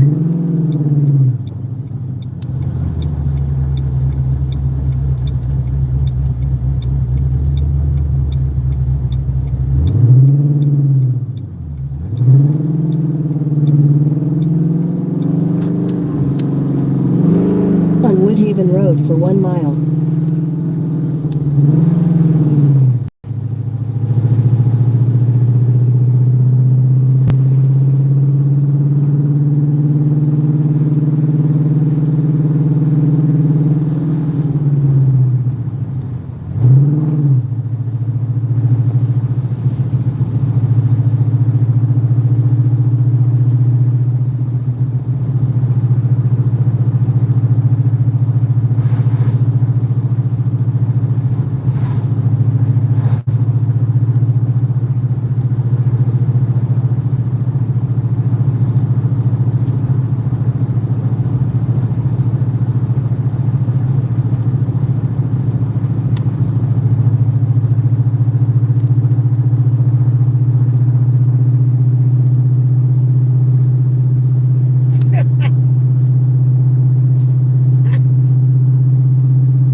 Lead the way to where? Down the water slide?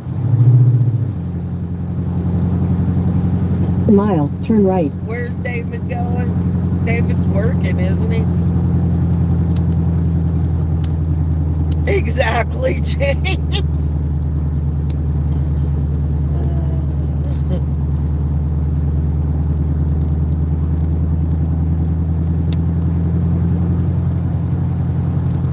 Next right, then turn left. Oh, there it is. I see it. Finally. Uh-oh. Did I turn too soon? No. I get in down here. Dang, it's huge, isn't it? Then turn left. We're here, finally. Dang, it was a long ride.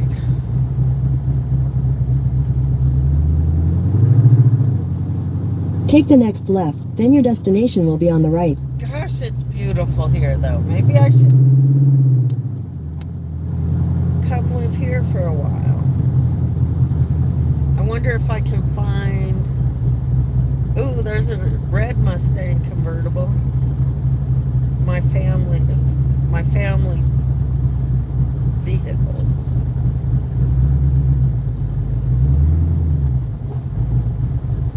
I don't know. There's too many. Uh-oh. Uh-oh.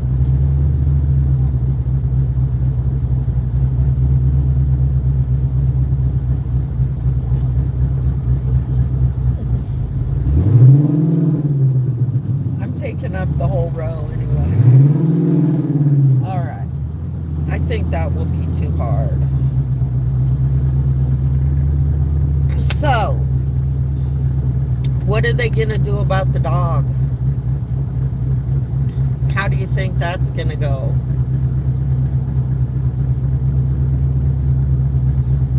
I know. I'll bring his vest for one thing.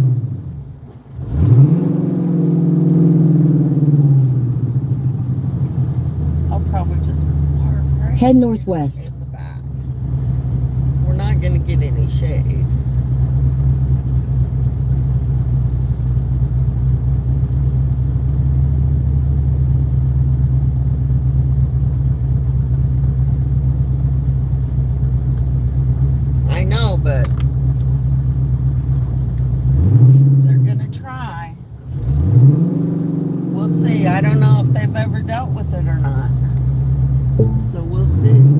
Your destination is on the right. He's gonna be happy to see the kids.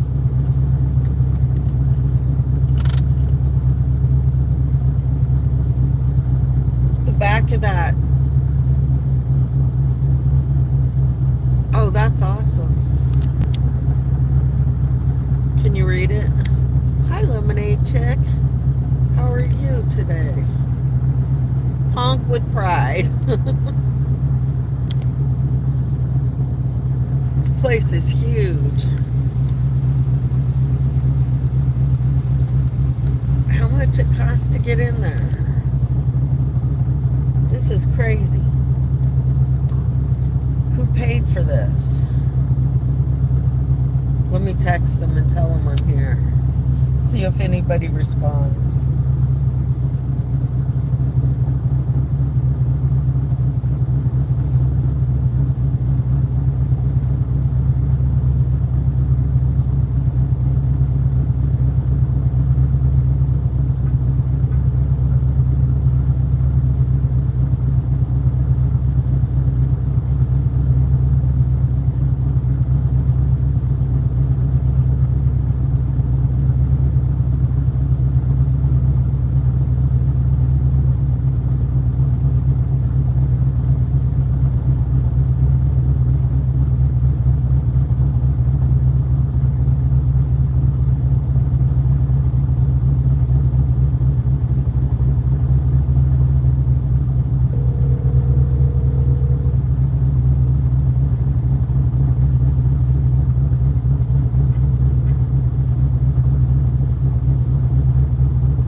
I'm not famous anywhere. Damnation Corner isn't even famous. Your call has been forwarded to an automatic.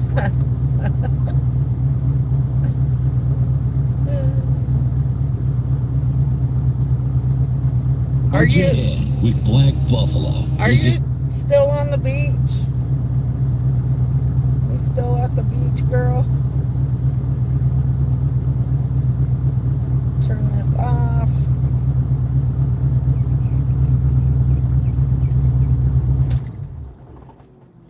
Turn this off so it's not so noisy.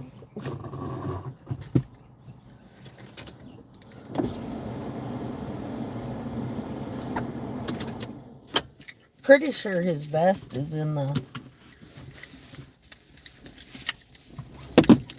trunk.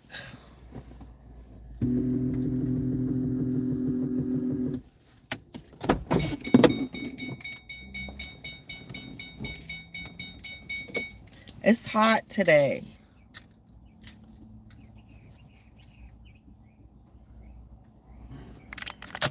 Take this down before it... Oh, it's hot. It's really hot.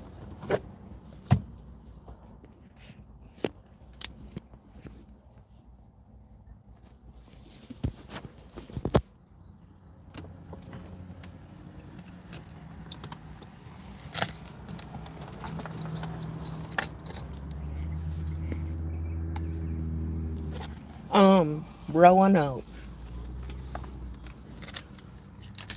Splash Valley Water Park.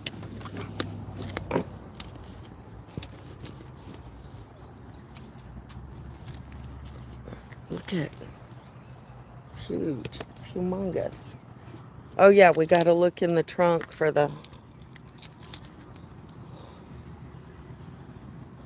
vest.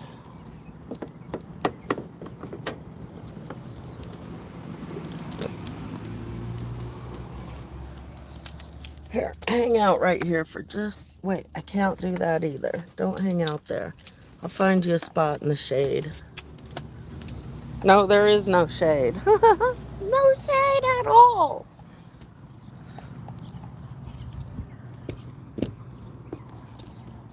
Guess you have to hang out here.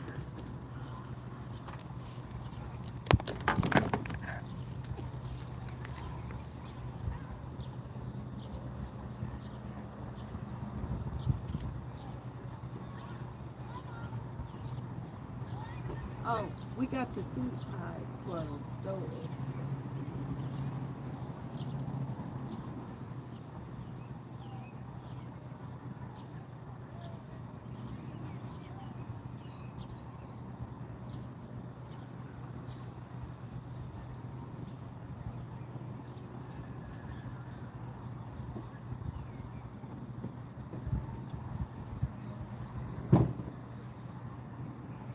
You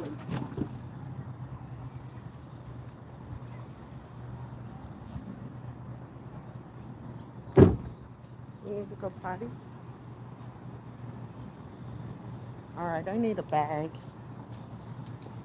Is your vest in here?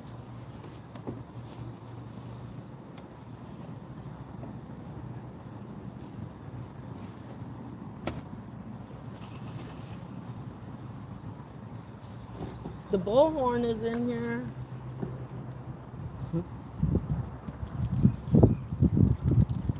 I changed my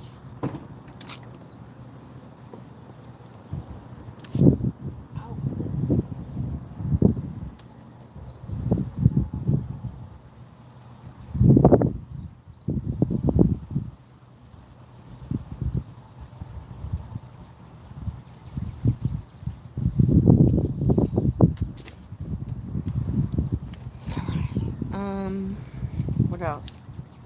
Money. I got money. The vest. Where's the vest?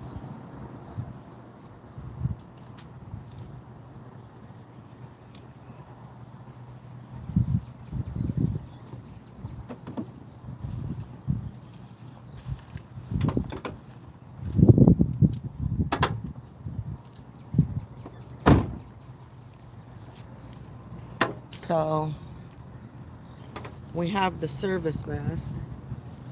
And generally, if I just hang it from my backpack, it tends to be enough.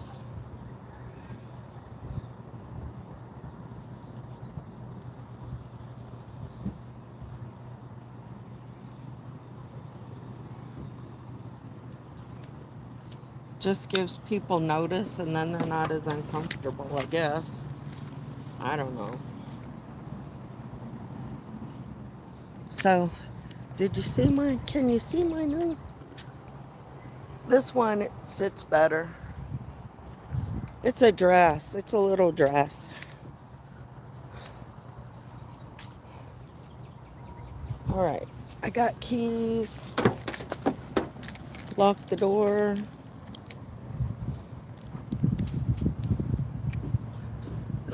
Behave, James.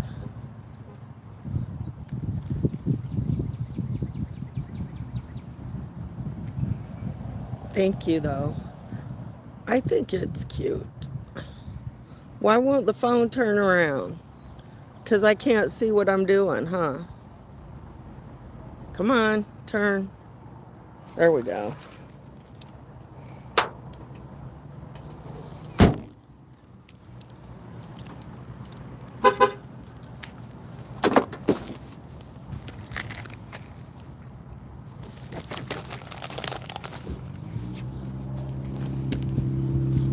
Uh-oh.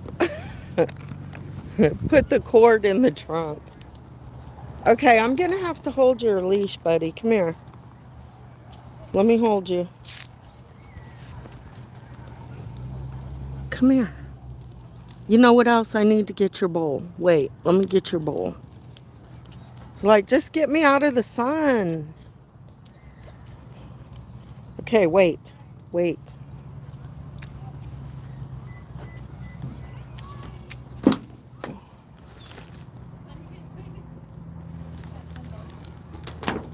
Sorry, guys. Forgot something.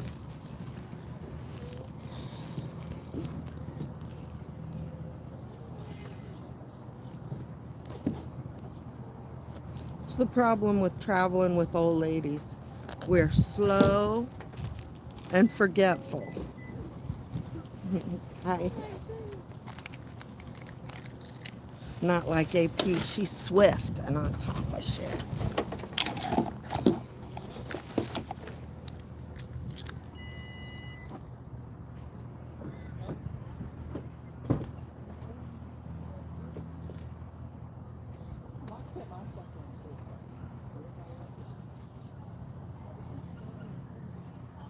Okay, a bowl and some water.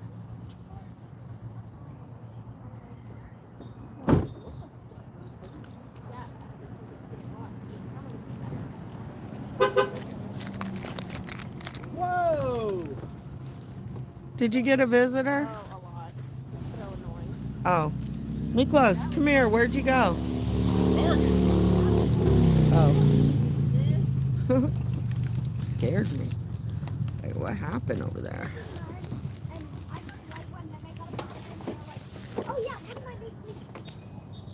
Okay, try it again. Come here, bud.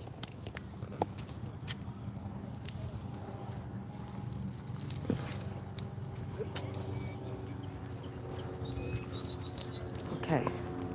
Back up so you're not looking at the road. I'll adjust the camera when I can see. Please be patient. Please be patient with me. There we go. See, my glasses are falling off my face. After Wednesday, I won't have that issue anymore.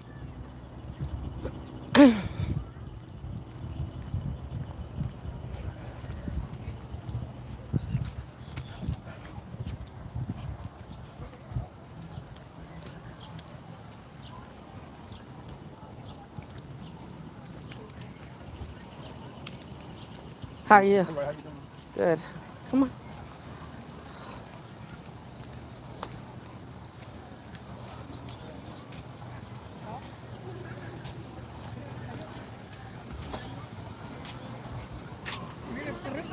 Ah.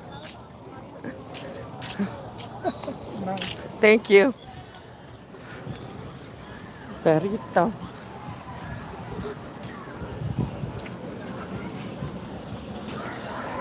Hi.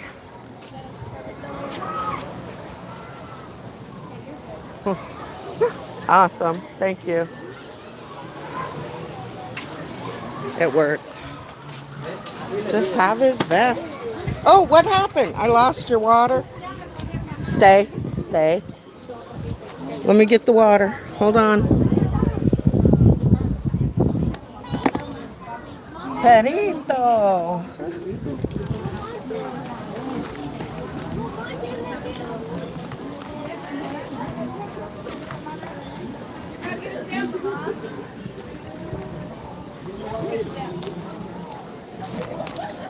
Uh-oh, this isn't gonna work.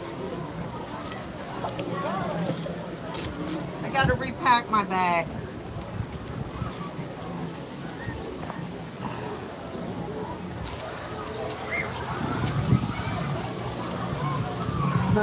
We gotta repack, but he said there's shade here. I'm good too.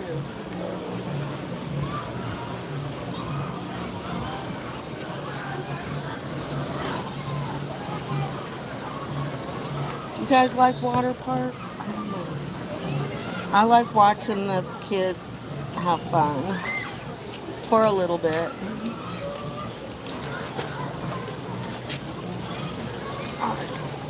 Maybe his water won't fit. Maybe the water won't fit. Yes, it will. All right, got it.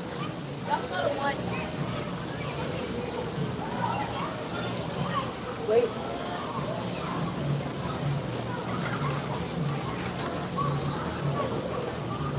All right.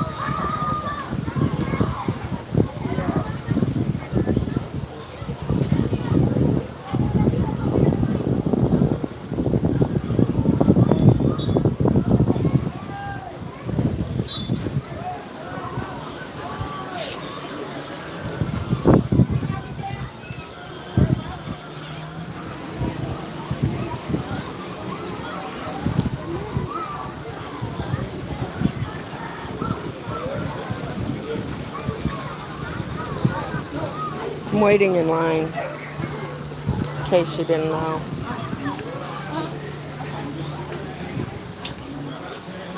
Hi.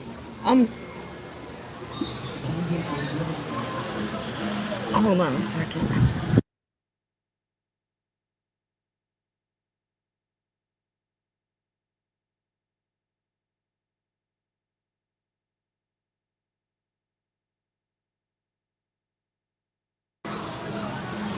Yeah, I was prepaid.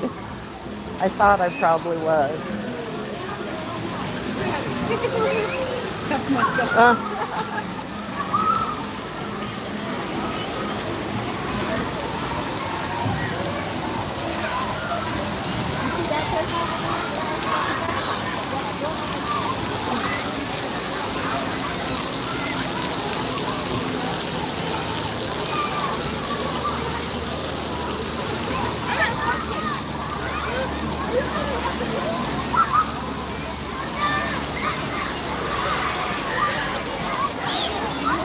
That big slide, you want to see me go down that big slide?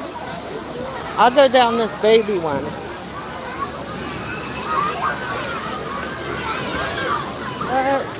It's just water, buddy. Come on. Come on.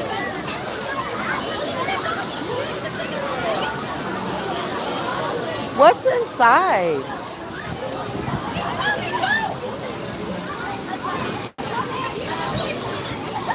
I don't see them. Oh, there they are.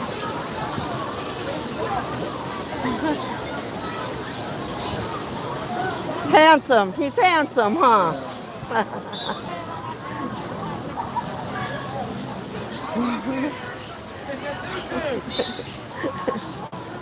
Damn, I didn't know you was coming. You didn't. Your tutu's here, little man. And the Michelos. And the live stream. And the live stream. Don't forget about the live stream. They want to see me go down a slide. Oh my God, you got to go down the toilet bowl. Which one's the that? Red one. That one? Yeah, that red one is good. Like you come out and then you go, woo, and then you drop in. It's 8 foot deep. Yeah, I don't know about that. That one right there is the speed slide. I think I'll just do that one. Hell, you even brought your bag. My what? Your bag? I know you got weed. Not in the bag. I left all mine at home. I didn't. You have some? Weirdo, I'm out. I still got some of that biscotti. Nice. Do you have cold water over here or no? I got a bottle of water. Is it cold? I don't know. I have water, it's just kind of warm. Come here, Miklos. You want some water? Water?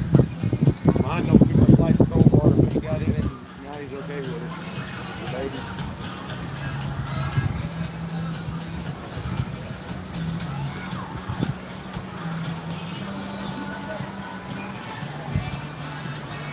There you go. Did they know you were coming? Judy the Moon? How else would I have known where to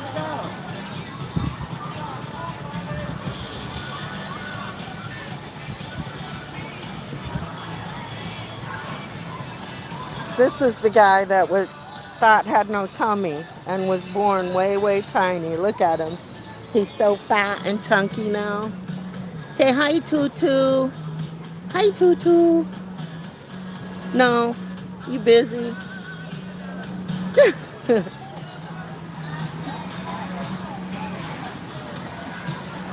It's hot. I won't be here long. I guess I could go get in the cold water. Calm down, cougars. Oh, you motherfucker. Pretzels? I wondered if they had food. Do we have credit at the cafe? You gotta go. Where'd Judith and Bobby go, huh? Inside? Ooh. Flag. Really? Where'd that be? Right here laying down. Oh, you pissed her off. Uh-oh, what happened? Wanna bite? No, I was supposed to be able to see. Why am I telling you?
chat. That's my favorite chat. I don't know if it's your favorite today. There's some newbies in here today. Oh, there's newbies? What? People that aren't normally in here. Hi, Lemonade Chick. Hi, James. James. I don't know the rest of you. James wants me to slide. He wants to record me sliding. Is this your mother's? Where did you get this swimming suit top? Yeah, I'm not approved to. You're looking a little bit too grown up today. Yes, you. I want to take over taking stream. Hey guys, this is my stream now. We're here at the water park. We're waiting for my mom to come down the slide. She's in line right now. I had a really good slushie. It was lime and pina colada. And look at you. And look at you. Can we do that? Yeah, but she's a girl, a child. Child. She's actually not a child. She's a young lady. Not a child. Hi. Happy birthday. Who else is having Are a you birthday? coming to see me? Yes, I'm coming to see you. We're coming to see you. No. Yes. I can't hold the camera very well. Hey guys, I'm gonna push you down. Hi. Oh, it's falling over. Ellie, you want to bite? It's slanted. Thirsty! Hi! They're weird. Like mom's like you see her? Oh, she is. Hello. She would hate me. Which one did she do?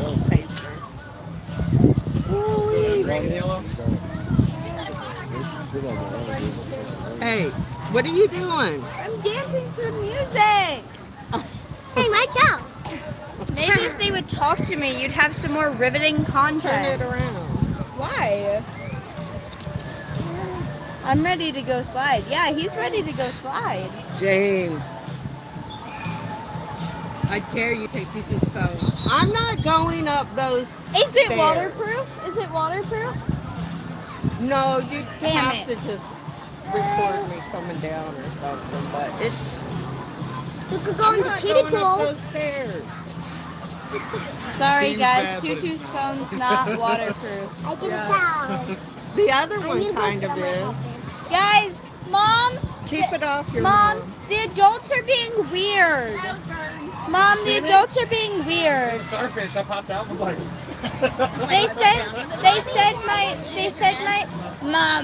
They said my swimming suit's too sexy. Yes.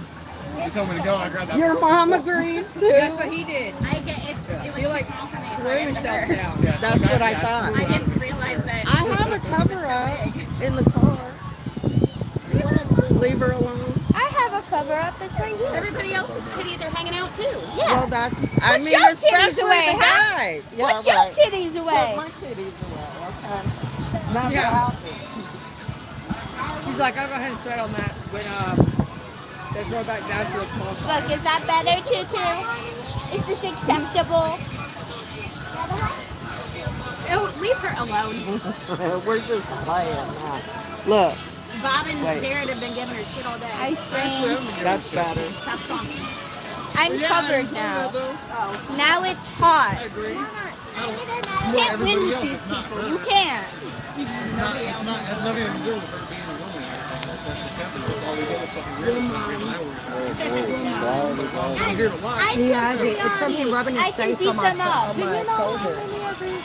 Do you know how many of these women are here going over your dad box? For real. I took karate. I can just Feel sorry for him. I see nobody drew. Tyler, get in the baby bag and hand me the wet wipe. Please. fight you. This little girl. Go show them around the pool a little You bit. guys want to see the pool? I'm taking this off. I'm not getting it wet. Take it off of you then. What's your face? What the fuck? Oh, okay. Can we ban him, please?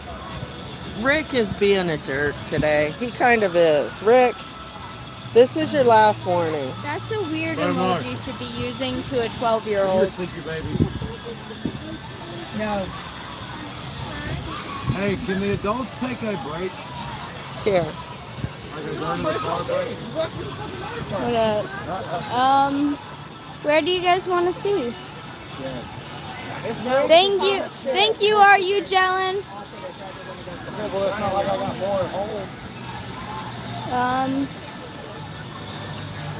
I don't want to show people's faces. That's a problem. We're out of place. I don't know where to go. Do you guys want to see how big the slides are? Hold up. Look at that. Look how big. I went down both of them, but the red one, it's not worth it. I hurt my ankle, and Mom, she bonked her head. So, warning.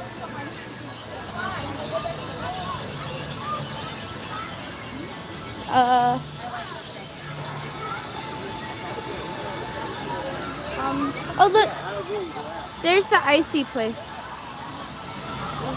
There's the icy place. I gotta go get more Whoa, water and cool that off. thing zooms. Let's go slide. I can't slide because the phone's not waterproof. And then you'll get all wet, and then we won't have a stream anymore. Lemonade chicks at the beach. I know. What? What? I had to put the No children in the camera. Hold up. I don't know what I'm doing. Do you guys think if I set up the camera, somebody would mess with it? Set it where? Like, just like so it can see the slide. Who's gonna go down the slide? Me. Come on. I want to go down the slide. Hey, do I just go? Well, we're going together over there. You're coming with us? Don't put the child in the camera. It's fine. I didn't. It is. For content. Shut up. There's all children here. That's all that's here.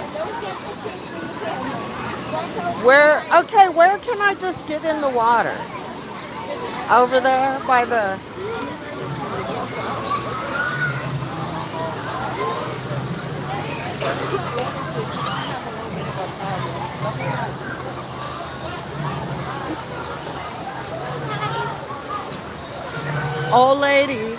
Old lady looking for content. Tweet it out. Old lady looking for content. Are you Dylan, his Good. They're not gonna let you bring your phone up there. I'm not going up there. Am I? Yeah. Where does it come out? Right there. Over there by the pool right there. Oh, I went too far? Yeah. Okay, go. Look for the end of the slide. Creepy people go away. This is a kid day.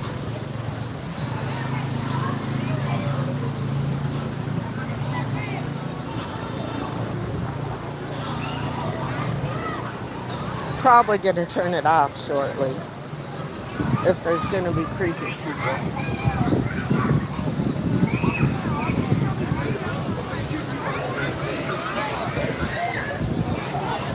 I can get in right here.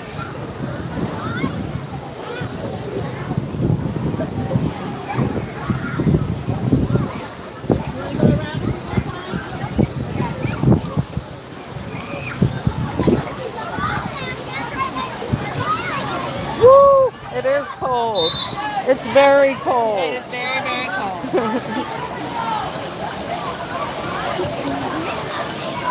Is that what they're doing? Okay, as soon as Nene comes down, I'm gonna probably get off of here.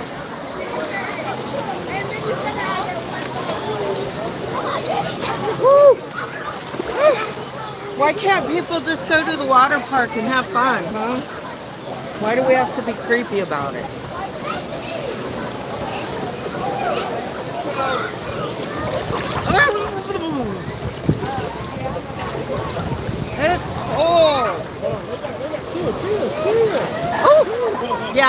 I'm going down the slide, guys.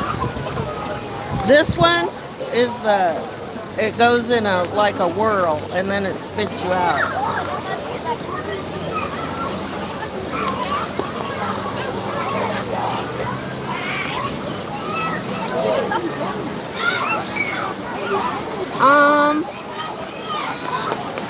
I don't, because I have a slight headache and I just feel like I need to hydrate instead.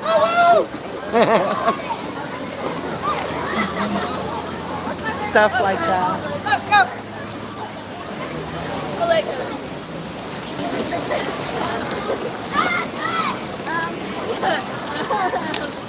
Good job, baby Trey.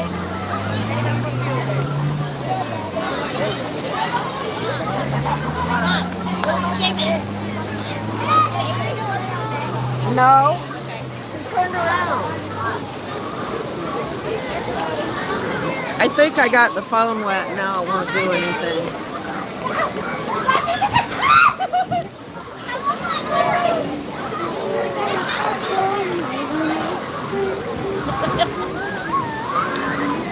I don't have my glasses on either.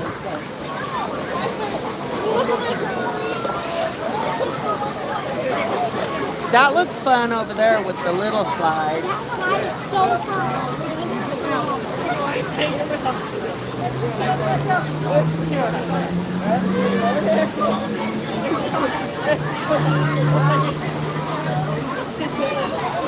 Yeah, go have a drink. Please go have a drink.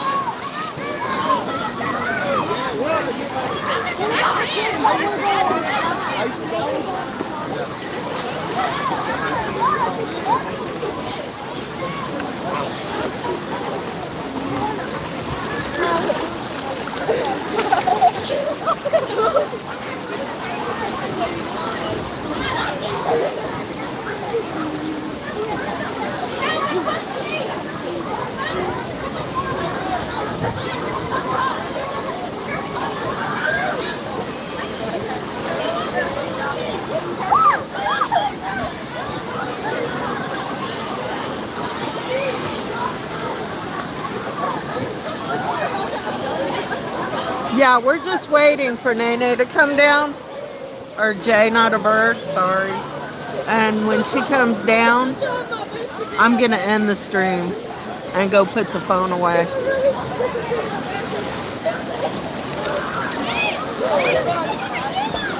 How will I know when it's her turn?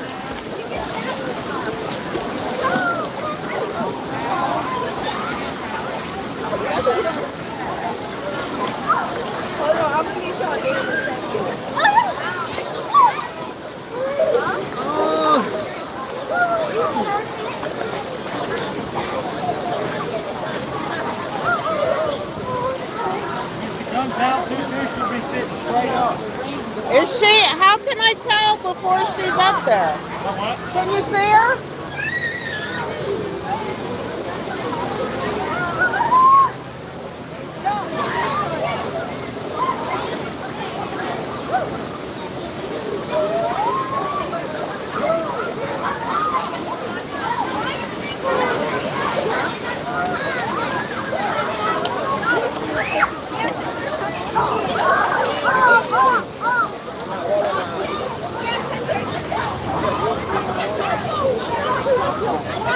Yeah, no, I know.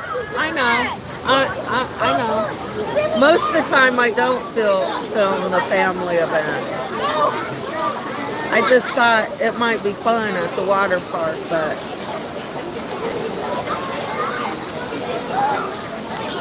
and plus I was going to go down the slide and give everybody that money shot, but I've decided against it. Yeah. I've decided against giving you the money shot today.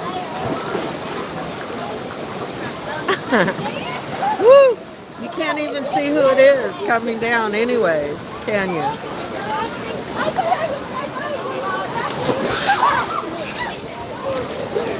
It's very hard to do. I'm leaving. I'm leaving your party. No, there's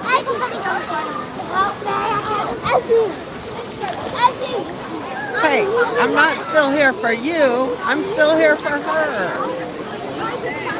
I'm waiting. I'm still here for her.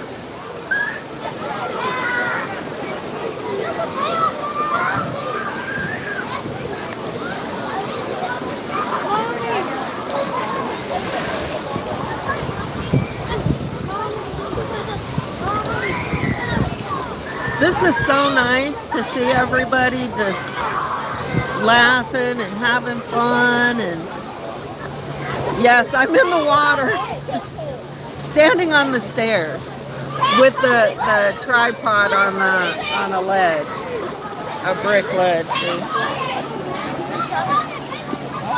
Oh, she can't see when I do that.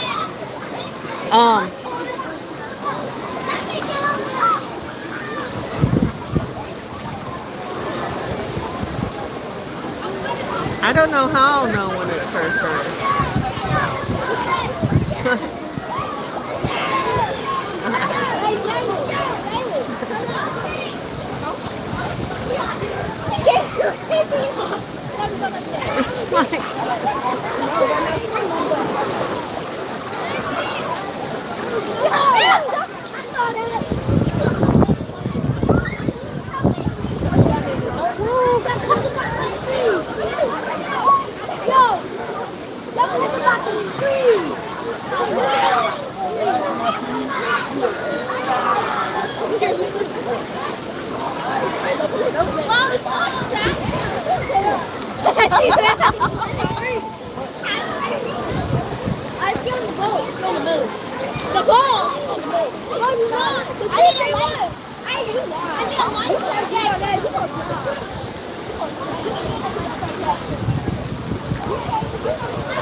It's hard to tell how long the line is up there.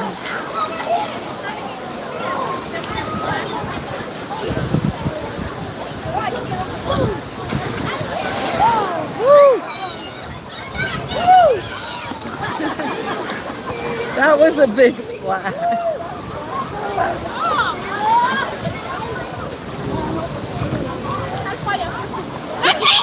Come on! We like to get her. Come on.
The breeze feels good after you get wet.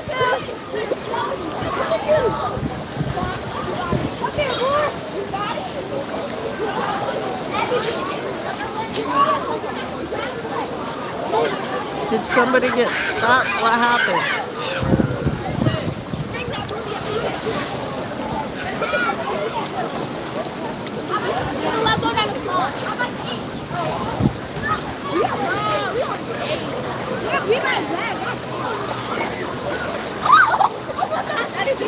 Let's please go down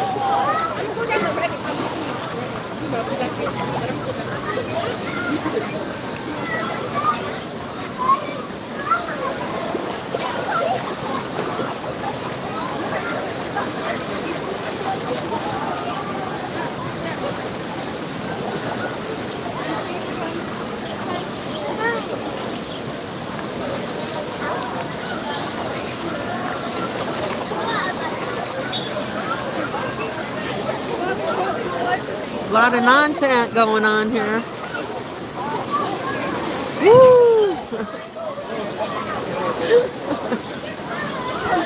That was in slow motion. Oh my goodness.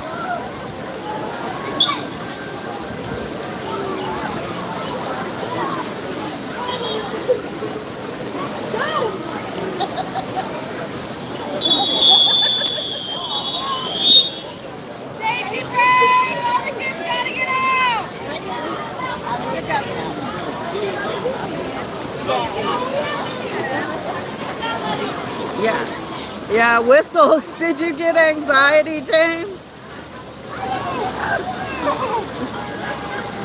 Did you get anxiety from the whistles?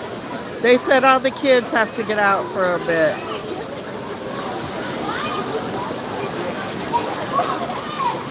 Don't tell me.